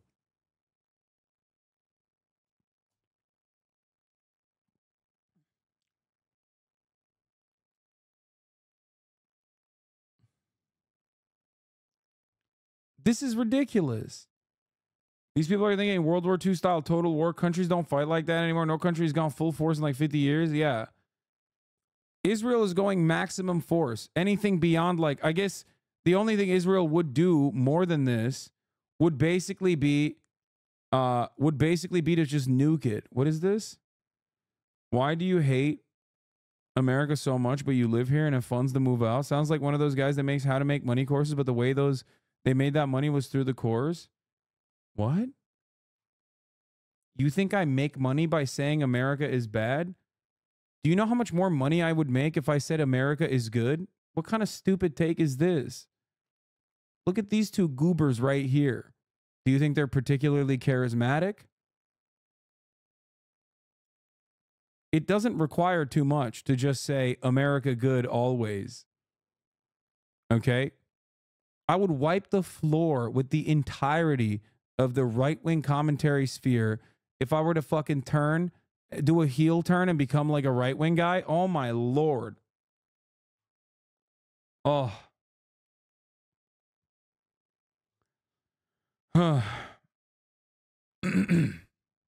Anyway. It's time to become a Republican one day, dude. I'm just gonna fucking sell all of my values and just do this shit. Oh, it's on Echo. That's why it's so fucking hot in here. Significantly more dangerous to the existence of the state of Israel than Hamas. I actually agree with that. As far as what Israel has been doing wrong in the actual war, I mean, I think that, again, from an American perspective, I think that Israel is doing pretty well. From an Israeli perspective, if I were Israeli, I would actually want Israel to be less loose about sending its soldiers in on the ground level. So Israel's attempting to minimize civilian casualties, and the cost of that has been the highest. Yeah, he's saying Israel should still, in the most cowardly way, kill civilians from afar. Nice, man. Thank you for your armchair general, dude. No, don't send the soldiers in. They're dying. Military death toll that Israel has had since the 1973 Yom Kippur War. I mean, I personally know, through 1 degree of separation, 3 separate people have been killed in Gaza. And that's because they're going in door to door. It's because they're attempting to minimize civilian casualties, and they're losing a lot of guys. No, yeah, dude. They're losing a lot of guys because they're going door to door to shoot TikTok videos, okay? They're like, oh, yeah, this is terror, baby, behind me. Look, it's a playground. And then, like, they blow it up. And in the process, some of them are getting sniped, dude. Nice. They're trying to minimize civilian casualties. Okay. I'm sorry. If the Israeli occupying force is trying to minimize casualties and yet they've still killed 25,000 Palestinians in the process, then you have to disband. Okay? You have to immediately disband because it's criminal negligence.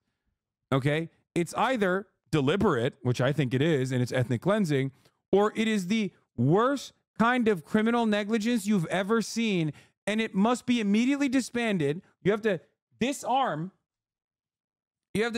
every Israeli soldier immediately and put them in like a padded room or something. Keep them away from scissors and sharp objects because holy moly, they really fucked that up. Okay? Jesus Christ. In this particular war. You know, the problem that Israel has had, historically speaking, is that Israel got very complacent about its own security situation. They believed the technology was going to somehow. Yeah, by the way, with this logic, Russia is way better at minimizing civilian casualties in Israel. Yeah, 100%. Yeah. The problem is Russia is not sending pamphlets ahead of time. Okay? If Russia was like flying in pamphlets into like Lviv, it would be fine. It's a valid target. They're minimizing civilian casualties. It's war. Correct for the hatred on the other side of the wall, that okay, so our people have to live underground for 2 weeks at a time while some rockets fall, but at least it's not a war. And that complacence, you know, bred what happened on October 7th. So to me, what Israel did wrong was years and years and years of complacency. Bro, what, see, Bucha? Brother, you're misunderstanding my point. I'm saying that what Russia is doing is bad. And just like what Israel is doing is bad. I think you misunderstood my point. I don't know if you did that on purpose or not. Complacence and belief in an Oslo system that is at root a failure, because you cannot make a peace agreement with people who do not want to make peace with you. So that's what I think Israel is doing wrong. I have a feeling there's going to be wide divergence on this point. Maybe. In terms of broadly speaking, I generally oppose settlement expansion. Is a thing that Israel does incorrectly that I think is kind of like provocative to at least all the Palestinians in the West Bank, and it probably energizes hatred in the Gaza Strip for them as well. In terms of conducting warfare, the one thing that I always, especially Americans, is you can't evaluate things from an American perspective. It's very stupid. It happened a lot with Ukraine, where people are like, oh, well, didn't they work with the Nazis, and like weren't the Soviets the good guys? And it's like, well, in other parts of the world, it's not quite as simple. And I think the same is true for Israel-Palestine. That a lot of Americans will analyze the conflict as just being one between only Israel and Palestine, which is not. It's a conflict between Israel and then Palestine, Hezbollah, the Houthis, and Iran. Right now it is. I think that however, one area where I'll break with Ben is I think that minimizing civilian casualties and everything is very, very, very important. I think on the Israeli side, I don't think it's important so that the U.S. will stay with them, because I think the U.S. is probably going to stick with Israel as long as they don't do anything crazy. And I don't even think it matters for the international community. It definitely doesn't matter for the UN, because Jesus Christ. However, I think it's really, really, really important that I think that in the Middle East, broadly speaking, I think that leadership, especially in the Gulf, has gotten over the Palestinian issue. I think that leadership is kind of like they don't care as much anymore. But the population. Oh, anymore?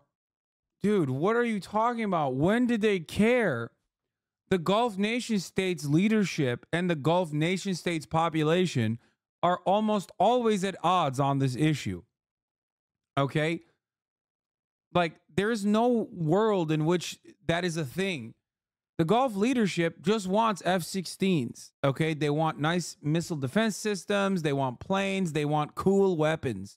And they want trade. Okay? Yeah, there's no way he's talking about like 1973, I assume. Like there hasn't been any momentum since then. So I think he's making it seem like these guys like recently had a heel turn or something. And it's not so recent. As far as I've been alive, it's not been a thing. Populations still care quite a bit. And I think that the main issue that Israel could run into is if the civilian death toll does climb too high, and if they start to hit this 40, 50, 60,000 number of civilian casualties, they run the risk of the civilian populations in the surrounding Middle Eastern states becoming so antagonistic towards Israel that they start to take steps back towards normalization in the region. So for instance, there is a magic number, and the number is 40, 50, 60,000. I mean, it's already probably at like more than 30. I think the 25,000 number is like pretty conservative as far as estimates goes. Like, no, I don't think the populations of these nations are fond of Israel at all. The civilian populations are very hostile towards Israel, and that's not going to change anytime soon. If anything, it's gotten significantly worse and is a genuine problem. This is at the heart of why I always say Israel makes Jews less safe, not more. Okay? Like, Israel's actions, Israel claims, is done at the behest of Judaism. This is not true, obviously, but that distinction is one that we can make in the United States of America because we're not that close to the fucking conflict. A lot of people see Israel doing this at the behest of Judaism with the Star of David on the side of the fucking plane, and they don't think beyond that. Okay? That's it. They look at it. They see that these guys are America's soldiers here, and they're doing this at the behest of America and also at the behest of Judaism. It's the America part is correct. The Judaism part is obviously incorrect, but I'm not going to expect so many of these people to make that distinction when they're so close to the conflict in and of itself. Okay? Israel's just as much as a disgrace to Jews as ISIS is a disgrace to Muslims. Yeah, except the difference is ISIS and Islam are not actually compatible. As a matter of fact, if you ask Muslims around the fucking world, almost all Muslims would tell you that ISIS is not compatible with Islam, and ISIS's targets are predominantly Islamic populations. They are like a colonial force. Judaism is incompatible with Zionism, and Judaism is not has nothing to do with Zionism whatsoever. No matter how much Israel tries to LARP as though it does. That's it. Nobody should be writing and making that distinction, but Americans, especially American Christian Zionists, American Jewish Zionists that are older as well, make this distinction, or not make this distinction, sorry.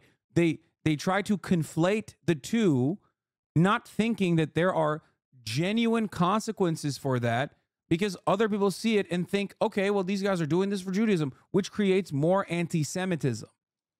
Okay? Does that make sense? Do you understand what I'm trying to say here? I want to keep going on this, but I feel like there's too much to there's so much more to talk about. Are you saying that Judaism is a problem? What? Did you seriously just say Judaism is a problem? What? No. Oh, come on, dude. Oh, my Lord. Ay, ay, ay. Oh, fucking hell. Okay, dude. Here's the 3-minute ad break now, you son of a bitch. It's fucked up. Oh.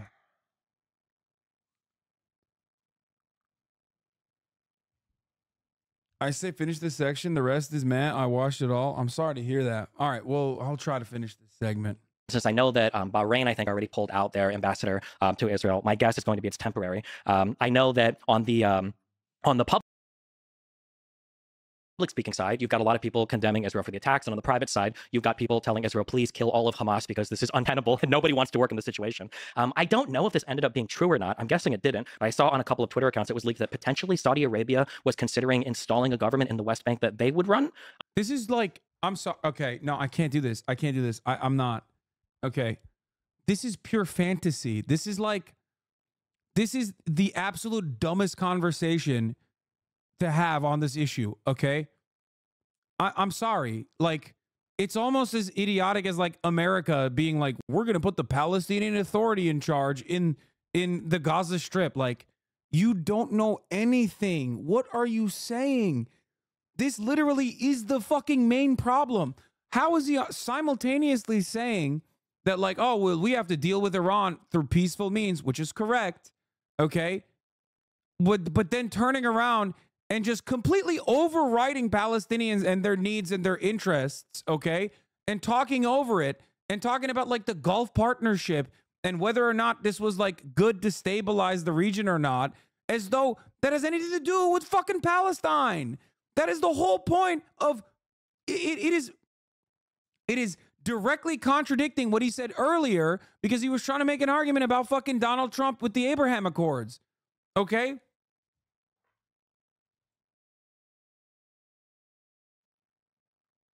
He literally said originally, don't you think that the Abraham Accords kind of sidestep Palestinians? Like, did I mishear that? Didn't he fucking say that when he was talking about why October 7 happened, when he was trying to shit on Donald Trump? And now he's talking about how, now he's literally talking about how, like, oh, well, all these regional leaders are actually, begging Israel to kill Hamas. Like, that doesn't mean anything. That's the whole point. Regional Gulf region leaders do not have a say in this process because what is happening to the Palestinians is unjustifiable. And the Gulf region leaders have always been at odds with their own citizens on this issue regardless. And the only reason why don't you go on us on 08? No, I mean, I would love to debate Ben Shapiro on this, especially on this. Holy fuck. I'm shocked that he's like talking about the Saudi leadership potentially being installed in Gaza. Like, all of this would be devastating. No, I mean, I think Israel would love nothing better than that, but that is For not sure, something the yeah, Saudis. okay. One of the big problems in the Middle East is literally no one wants to preside over the Palestinians. Yes. No one. So the I Arab think states, Let the fucking Palestinians preside over themselves then. What are you talking about? Israel, no one. Yeah. So I think the issue is, and largely, actually, I'm very sympathetic towards the Palestinians because I think that for since 48 and onwards, I think that all of the Arab states super gassed them up on that. They wanted the Palestinians to fight because they wanted to fight with Israel. However, as time has gone on and they realized that it's kind of a lost cause, states have started to drop out. So you're getting these bilateral peace treaties with Egypt and with Jordan. You're getting multilateral. No, it's because Palestinians don't have anything. They have nothing. They have no means of like securing regional partnerships. And the only way that they've ever been able to at least like fight on their own is due to the fact that they are a destabilizing force against America's colonial vassal state in the region, Israel. That's it. Beyond that, Palestinians have nothing. They have no commerce. They have no economy. They have no natural resources. So, of course, nobody gives a shit. These wars are fought, or these allegiances are made not on the kindness of people's hearts. They're made on material necessity. They're not going to, the Palestinians, unfortunately, are very poor. So, of course, no one's going to come to their defense. And the only utility that they've had is to destabilize the major destabilizing force, Israel. That is the major utility that they have. That's why Iran funds them, not because like they personally think that like these guys are a part of this. Yeah. In the game of realpolitik, from the view of some Arab governments, the Palestinians have literally nothing to offer compared to Israel. And those nation states have always tried to manage their own population and hope that they don't get too mad at them because they want American contracts significantly more than they give a shit about the Palestinian plight. Let's be fucking real. That's it. That's the whole point. So reaffirming that relationship and resolidifying it is not going to change anything. In the eyes of the Palestinians, it's not going to change anything. You have to either go full genocide or you have to start dealing with the Palestinians as equal partners in this process and offer them citizenship. Israel is doing half genocide, like the slow burn Nakba over the course of 75 years, and expecting everybody to come to their fucking defense in this process. Of course, people are going to fight back. You can't push people into ghettos and shut them off from the rest of the world and expect them not to fight back. Agreements like the Abraham Accords, and now the Palestinians are looking around and like, okay, well, you guys told us to fight all this time, and now the only people that we have supporting us are Iranian proxies. So the Palestinians are in a very weird spot where they've like lost all their support. Yeah, I think that Palestinians have lost all their support.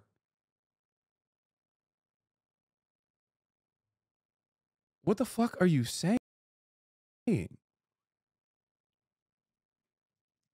Palestinians haven't had as much support in fucking recent history if you're talking about the actual population. If you're talking about the governments themselves, yeah, they've never given a shit, as you also correctly mentioned. This is why after the Abraham Accords, one of the main ways some governments were selling it was hundreds of millions of dollars in trade each month with Israel. Yeah. Ultimately, they can't sell that to their population, though. They can't sell that concept to their population for two reasons. One, there's definitely a lot of anti-Semitism still. But more importantly than that, the people living in these countries see their brothers and sisters get fucking pulverized by American rockets that Israel is using. They're never going to turn around and be like, well, at least we have good trade deals. Like, it doesn't work that way.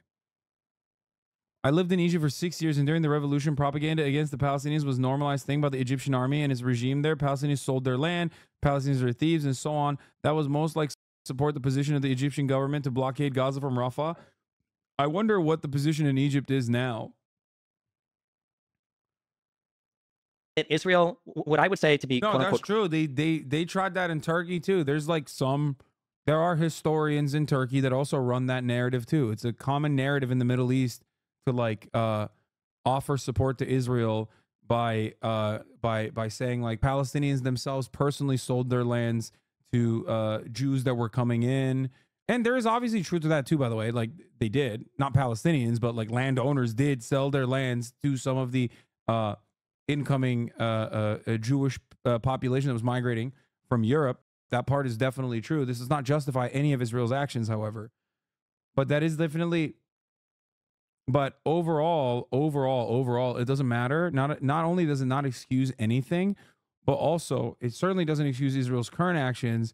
And more importantly than anything else, I would say that by and large, I haven't looked at polling in Egypt specifically, but by and large, since this last Israeli siege, the support for Palestinians have absolutely increased.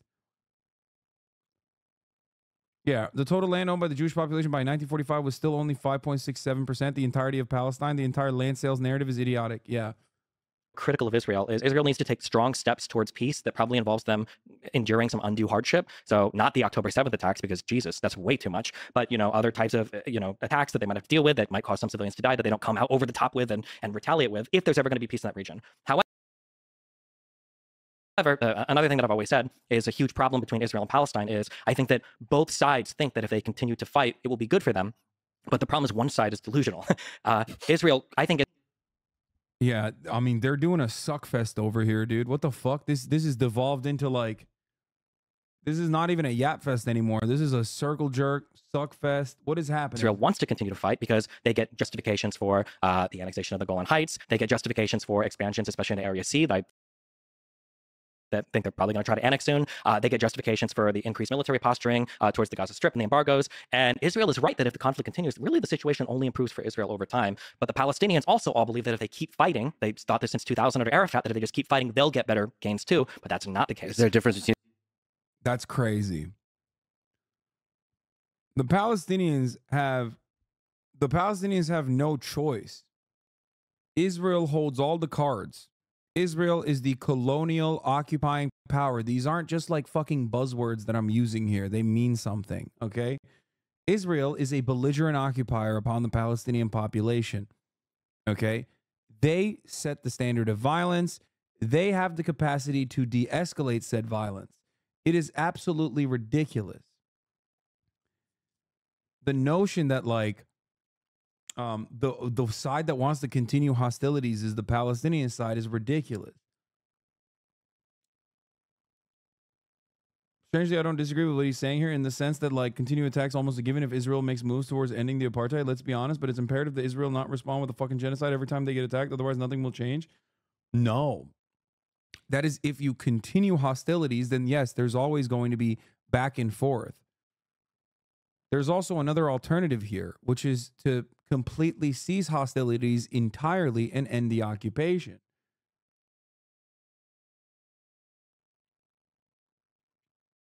Which he's not mentioning conveniently. He's making it seem as though there's only one option here, which is Israel just keeps its violent occupation and its apartheid regime upon the Palestinian population. And then, you know, yeah, they're just going to take an L every now and then, and some civilians are going to die, which is a ridiculous take to have, especially because there is like 2 months of ceasefire is being negotiated on currently, right, within the Israeli population or within the Israeli war government and Al-Qassam and all the other Palestinian militancy. Okay? Right now, that's happening. Okay, 2 months of cessation of hostilities. Let's see where that goes. We let the Palestinians breathe a little bit. Okay? Apartheid still continues, and that's still not just because Israel is going to continue doing shit that they're doing. Israel's going to continue doing the shit that they were doing before October 7. And when that continues, resistance to that will understandably continue.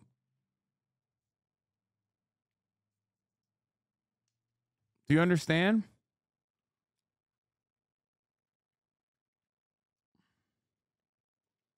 How the fuck did Destiny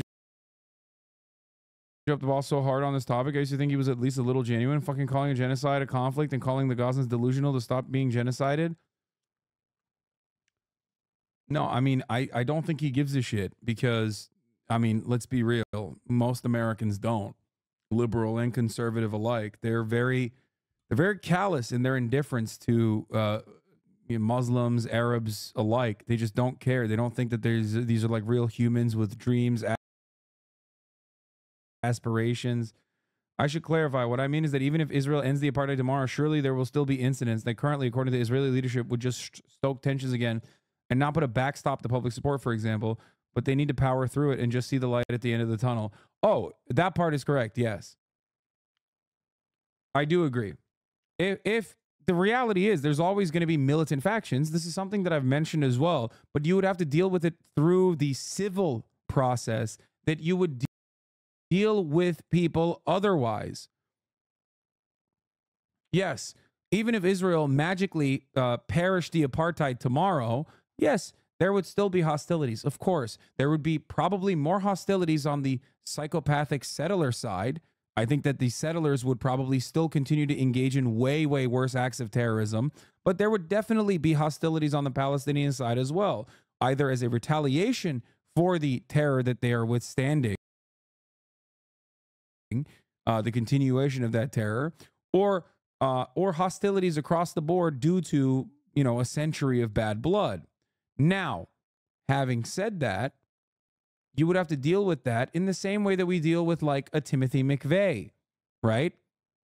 Through the civil process, in the way that you would deal with domestic terrorism. That's not what Destiny was saying anyway. Destiny was saying Israel needs to just not be as aggro when Palestinians fight back. In Palestinian citizens and the leadership, when you say that. I love So your one-state solution is not viable? Brother, if you think that what I'm saying is not viable, I don't know what to tell you. No. I'm saying that, yes, it is not going to be perfect and magical immediately. That doesn't mean that it wouldn't greatly avoid significantly larger conflict, okay? Because nothing, and I mean nothing, justifies an apartheid regime, okay? Leftists will encourage Palestinians to fight until they're all dead. Liberals will actually think of real solutions to the conflict, but they're the evil ones. Yeah, you're so right, dude.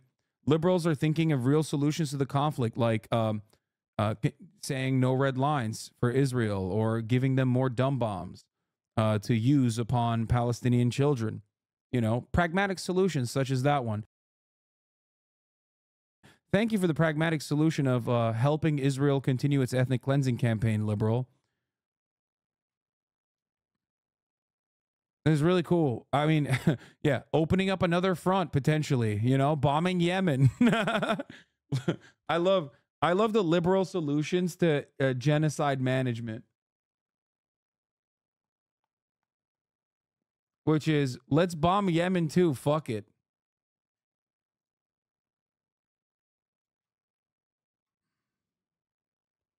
all people. I love all people around the world. And I think that when we analyze it, Yeah, don't forget giving coordinates while saying don't bomb these positions. Yeah. But then Israel bombs them anyway, and they go, oops, well, I told you not to bomb them. Why are you bombing these positions? Whatever. Here, use these bombs next time. issues, I think that we have to be very honest with what the people on the ground think. And the idea that Hamas is just this one-off thing in the Gaza. Oh, for the record, you said, I agree with you. Nothing could justify genocide, but you said there would be hostility. So I asked if it's viable or not. I wanted your opinion. Sorry. What I should have responded with was this. Okay. It's not that like ongoing genocide is unjustifiable. It's this. Acts of terror are there's a high likelihood that acts of terror will continue in the immediate aftermath of the dissolution of the apartheid regime. There's a likelihood, right? There's, I guess, not a lot of historical precedent for it, especially when like you look at post-apartheid South Africa, post-Troubles Ireland. Like the hostilities usually cease when the major occupying power is no longer occupying. But Israel's a little different. It has had a much longer apartheid than all of these other examples. So there's probably additional frustrations that might happen. However, okay, the hostilities that occur in the aftermath of the dissolution of the apartheid in Israel are still going to be marginal in comparison to if Israel were to continue its apartheid and there's a shit ton more terrorism and then more state terrorism as a retaliation to the Palestinian resistance acts. Does that make sense? So from a utilitarian framework, Israel's cessation of hostilities and the dissolution of the apartheid regime would be infinitely more beneficial in the long term than trying to maintain the apartheid. Even if you don't want to think about it on the pure boundary of like apartheid is completely unacceptable. It is also more pragmatic.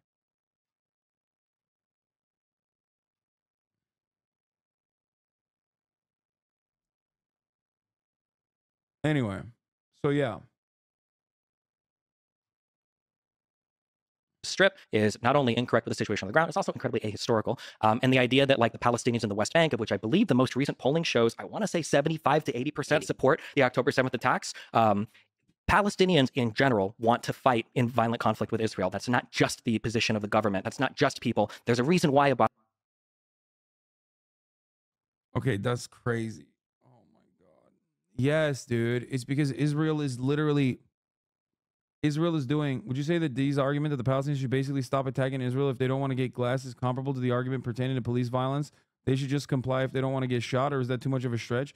No, it's identical. Israel, the way Americans analyze power dynamics is very similar domestically. No, it is identical in that situation, even if maybe even worse than that. But basically lay down and take it is the position. And that's because, okay, here's why people like Destiny, and there are many people like him who have brought upon themselves this like wave of information in the aftermath of October 7th to like hurriedly read through as many Wikipedia pages as they possibly can to make sense of this like very long history, right?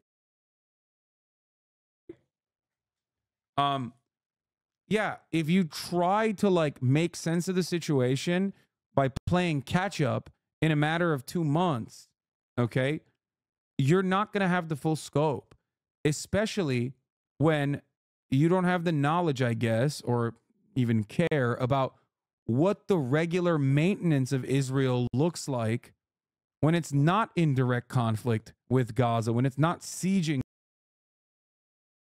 Gaza. Okay? The point is, October 6th, there was a news report, I forget, I think it was like Euromed or something, that wrote a report one day before, I think it was either one day before or a couple days before, that 2023 was the most violent year for Palestinian children. October 6th, before October 7th. That report came out one day before. That's something that a lot of people don't understand. Because outside of these sieges, people don't realize that the daily maintenance of Israel's apartheid is backbreaking. It's unimaginable cruelty. So the reason why I'm mentioning that is not because like this report triggered something. Obviously, that's not what I'm saying at all. I'm simply stating that like October 6th was already violent for the Palestinians. So was October 5. So was October 4. Every day living under an apartheid regime against a belligerent occupier is always going to be violent. And no, I have not watched Destiny's interview with one of the leading Israeli new historians, Benny Morris, because I like other Israeli new historians that work upon Benny Morris's foundational work and still maintain the position that it was a genocide and it wasn't good, rather than maybe it was a genocide and it was good. Oh, fuck. Maybe I shouldn't have said the Nakba was a genocide. I've made up my mind. I've changed my mind, actually, guys. Please don't look at previous works of mine. Also, fuck anyone that uses the previous investigations that I've conducted. No, I haven't watched their interview. I'm glad that he finally arrived at the Benny Morris equation, though, after months and months of reading Wikipedia pages. Okay?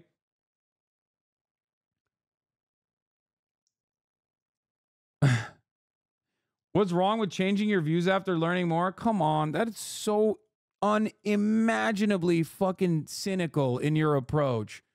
Brother, like, that's such a disingenuous way to frame this conversation. Why do you guys always do this?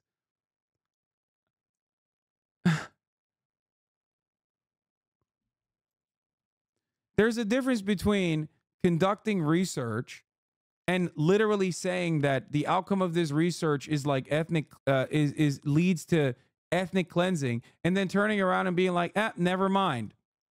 Okay, never mind. Even though the majority of the people that actually use Benny Morris's research as well, including all of these other, including all genocide scholars, Holocaust historians, like the overwhelming majority, understand that the investigation of Benny Morris and other new historians uncovered directly point to the Nakba being a deliberate attempt of systematically ethnically cleansing and ethnically displacing Palestinians in 1948.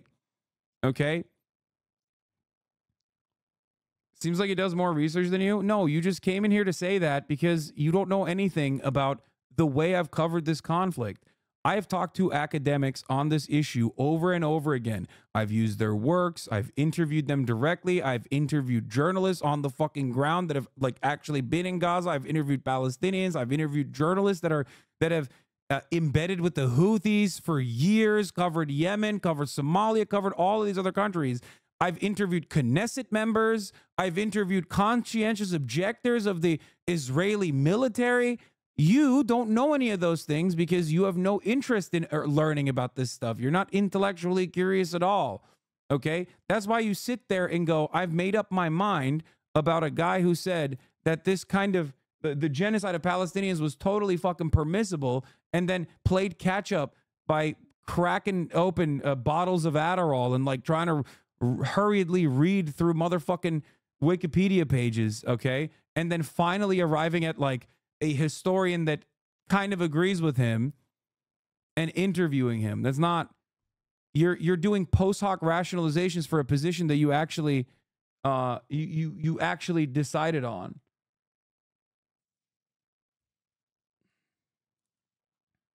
Yeah, I know. Okay, there you go. That isn't really what Benny Morris says in his work, though. The Nakba was complicated. They did not go into the conflict with intent. Plan D was motivated by military matters, but they were happy to accept how things went and blocked return. It's nuanced. Yeah, got it. Okay, well, they could have just easily allowed people to return, but they didn't. And they kept killing people when people were trying to desperately go back to their homes. So I don't think it's that complicated, to be honest. You slap on the "it's nuanced" sticker. That's why I laugh at people that bring up Benny Morris, because his own like research in the matter directly points to this being bad. The deviation that he has from other new historians, okay, is that he looks at the Nakba, recognizes that it was a planned military action, okay, and then says, but it was kind of valid. That's it. The other guys like Avi Shlaim or Ilan Pape don't think that. They look at it and go, nope, this was pretty valid, actually. Like, this is legitimately an act of ethnic cleansing and ethnic displacement. Sorry, I'm going to go with the guys that think that the Nakba was ethnic cleansing and it wasn't nuanced in the sense that it was totally justifiable. Does that make sense? I hope you understand.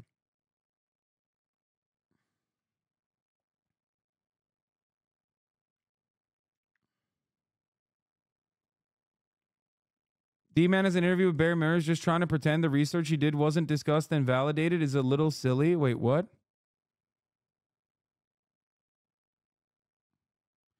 It's called post hoc rationalization. If you're a debate lord, you know that, okay?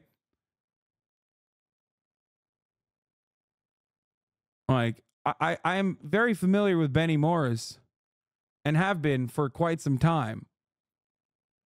When I came to the conclusion that a one-state solution was the only viable solution, okay, I didn't arrive at that conclusion just, on my own without ever like thinking about it. You know what I mean? Without ever doing any reading. That's the difference. Sounds like you're mad. I'm not. I'm a little sad because so many of you are in here refusing to see the point. Also, there's a reason why your intellectual daddy right now is not looking too good in this conversation with Ben Shapiro, and it's not turning into a debate, but instead a suckfest of epic proportions. Yeah, Benny Morris is the part of the Israeli New Historians, the first prominent group of scholars in Israel that investigated the atrocities of the foundation and the answer in the earlier war. But Morris is somewhat of a turncoat. After the Second Intifada, he kind of turned to a position of violence was actually good and necessary. Those Palestinians are animals. I don't want to go that far, but yeah. His position is more nuanced, that the Nakba was, it happened, but also it was good.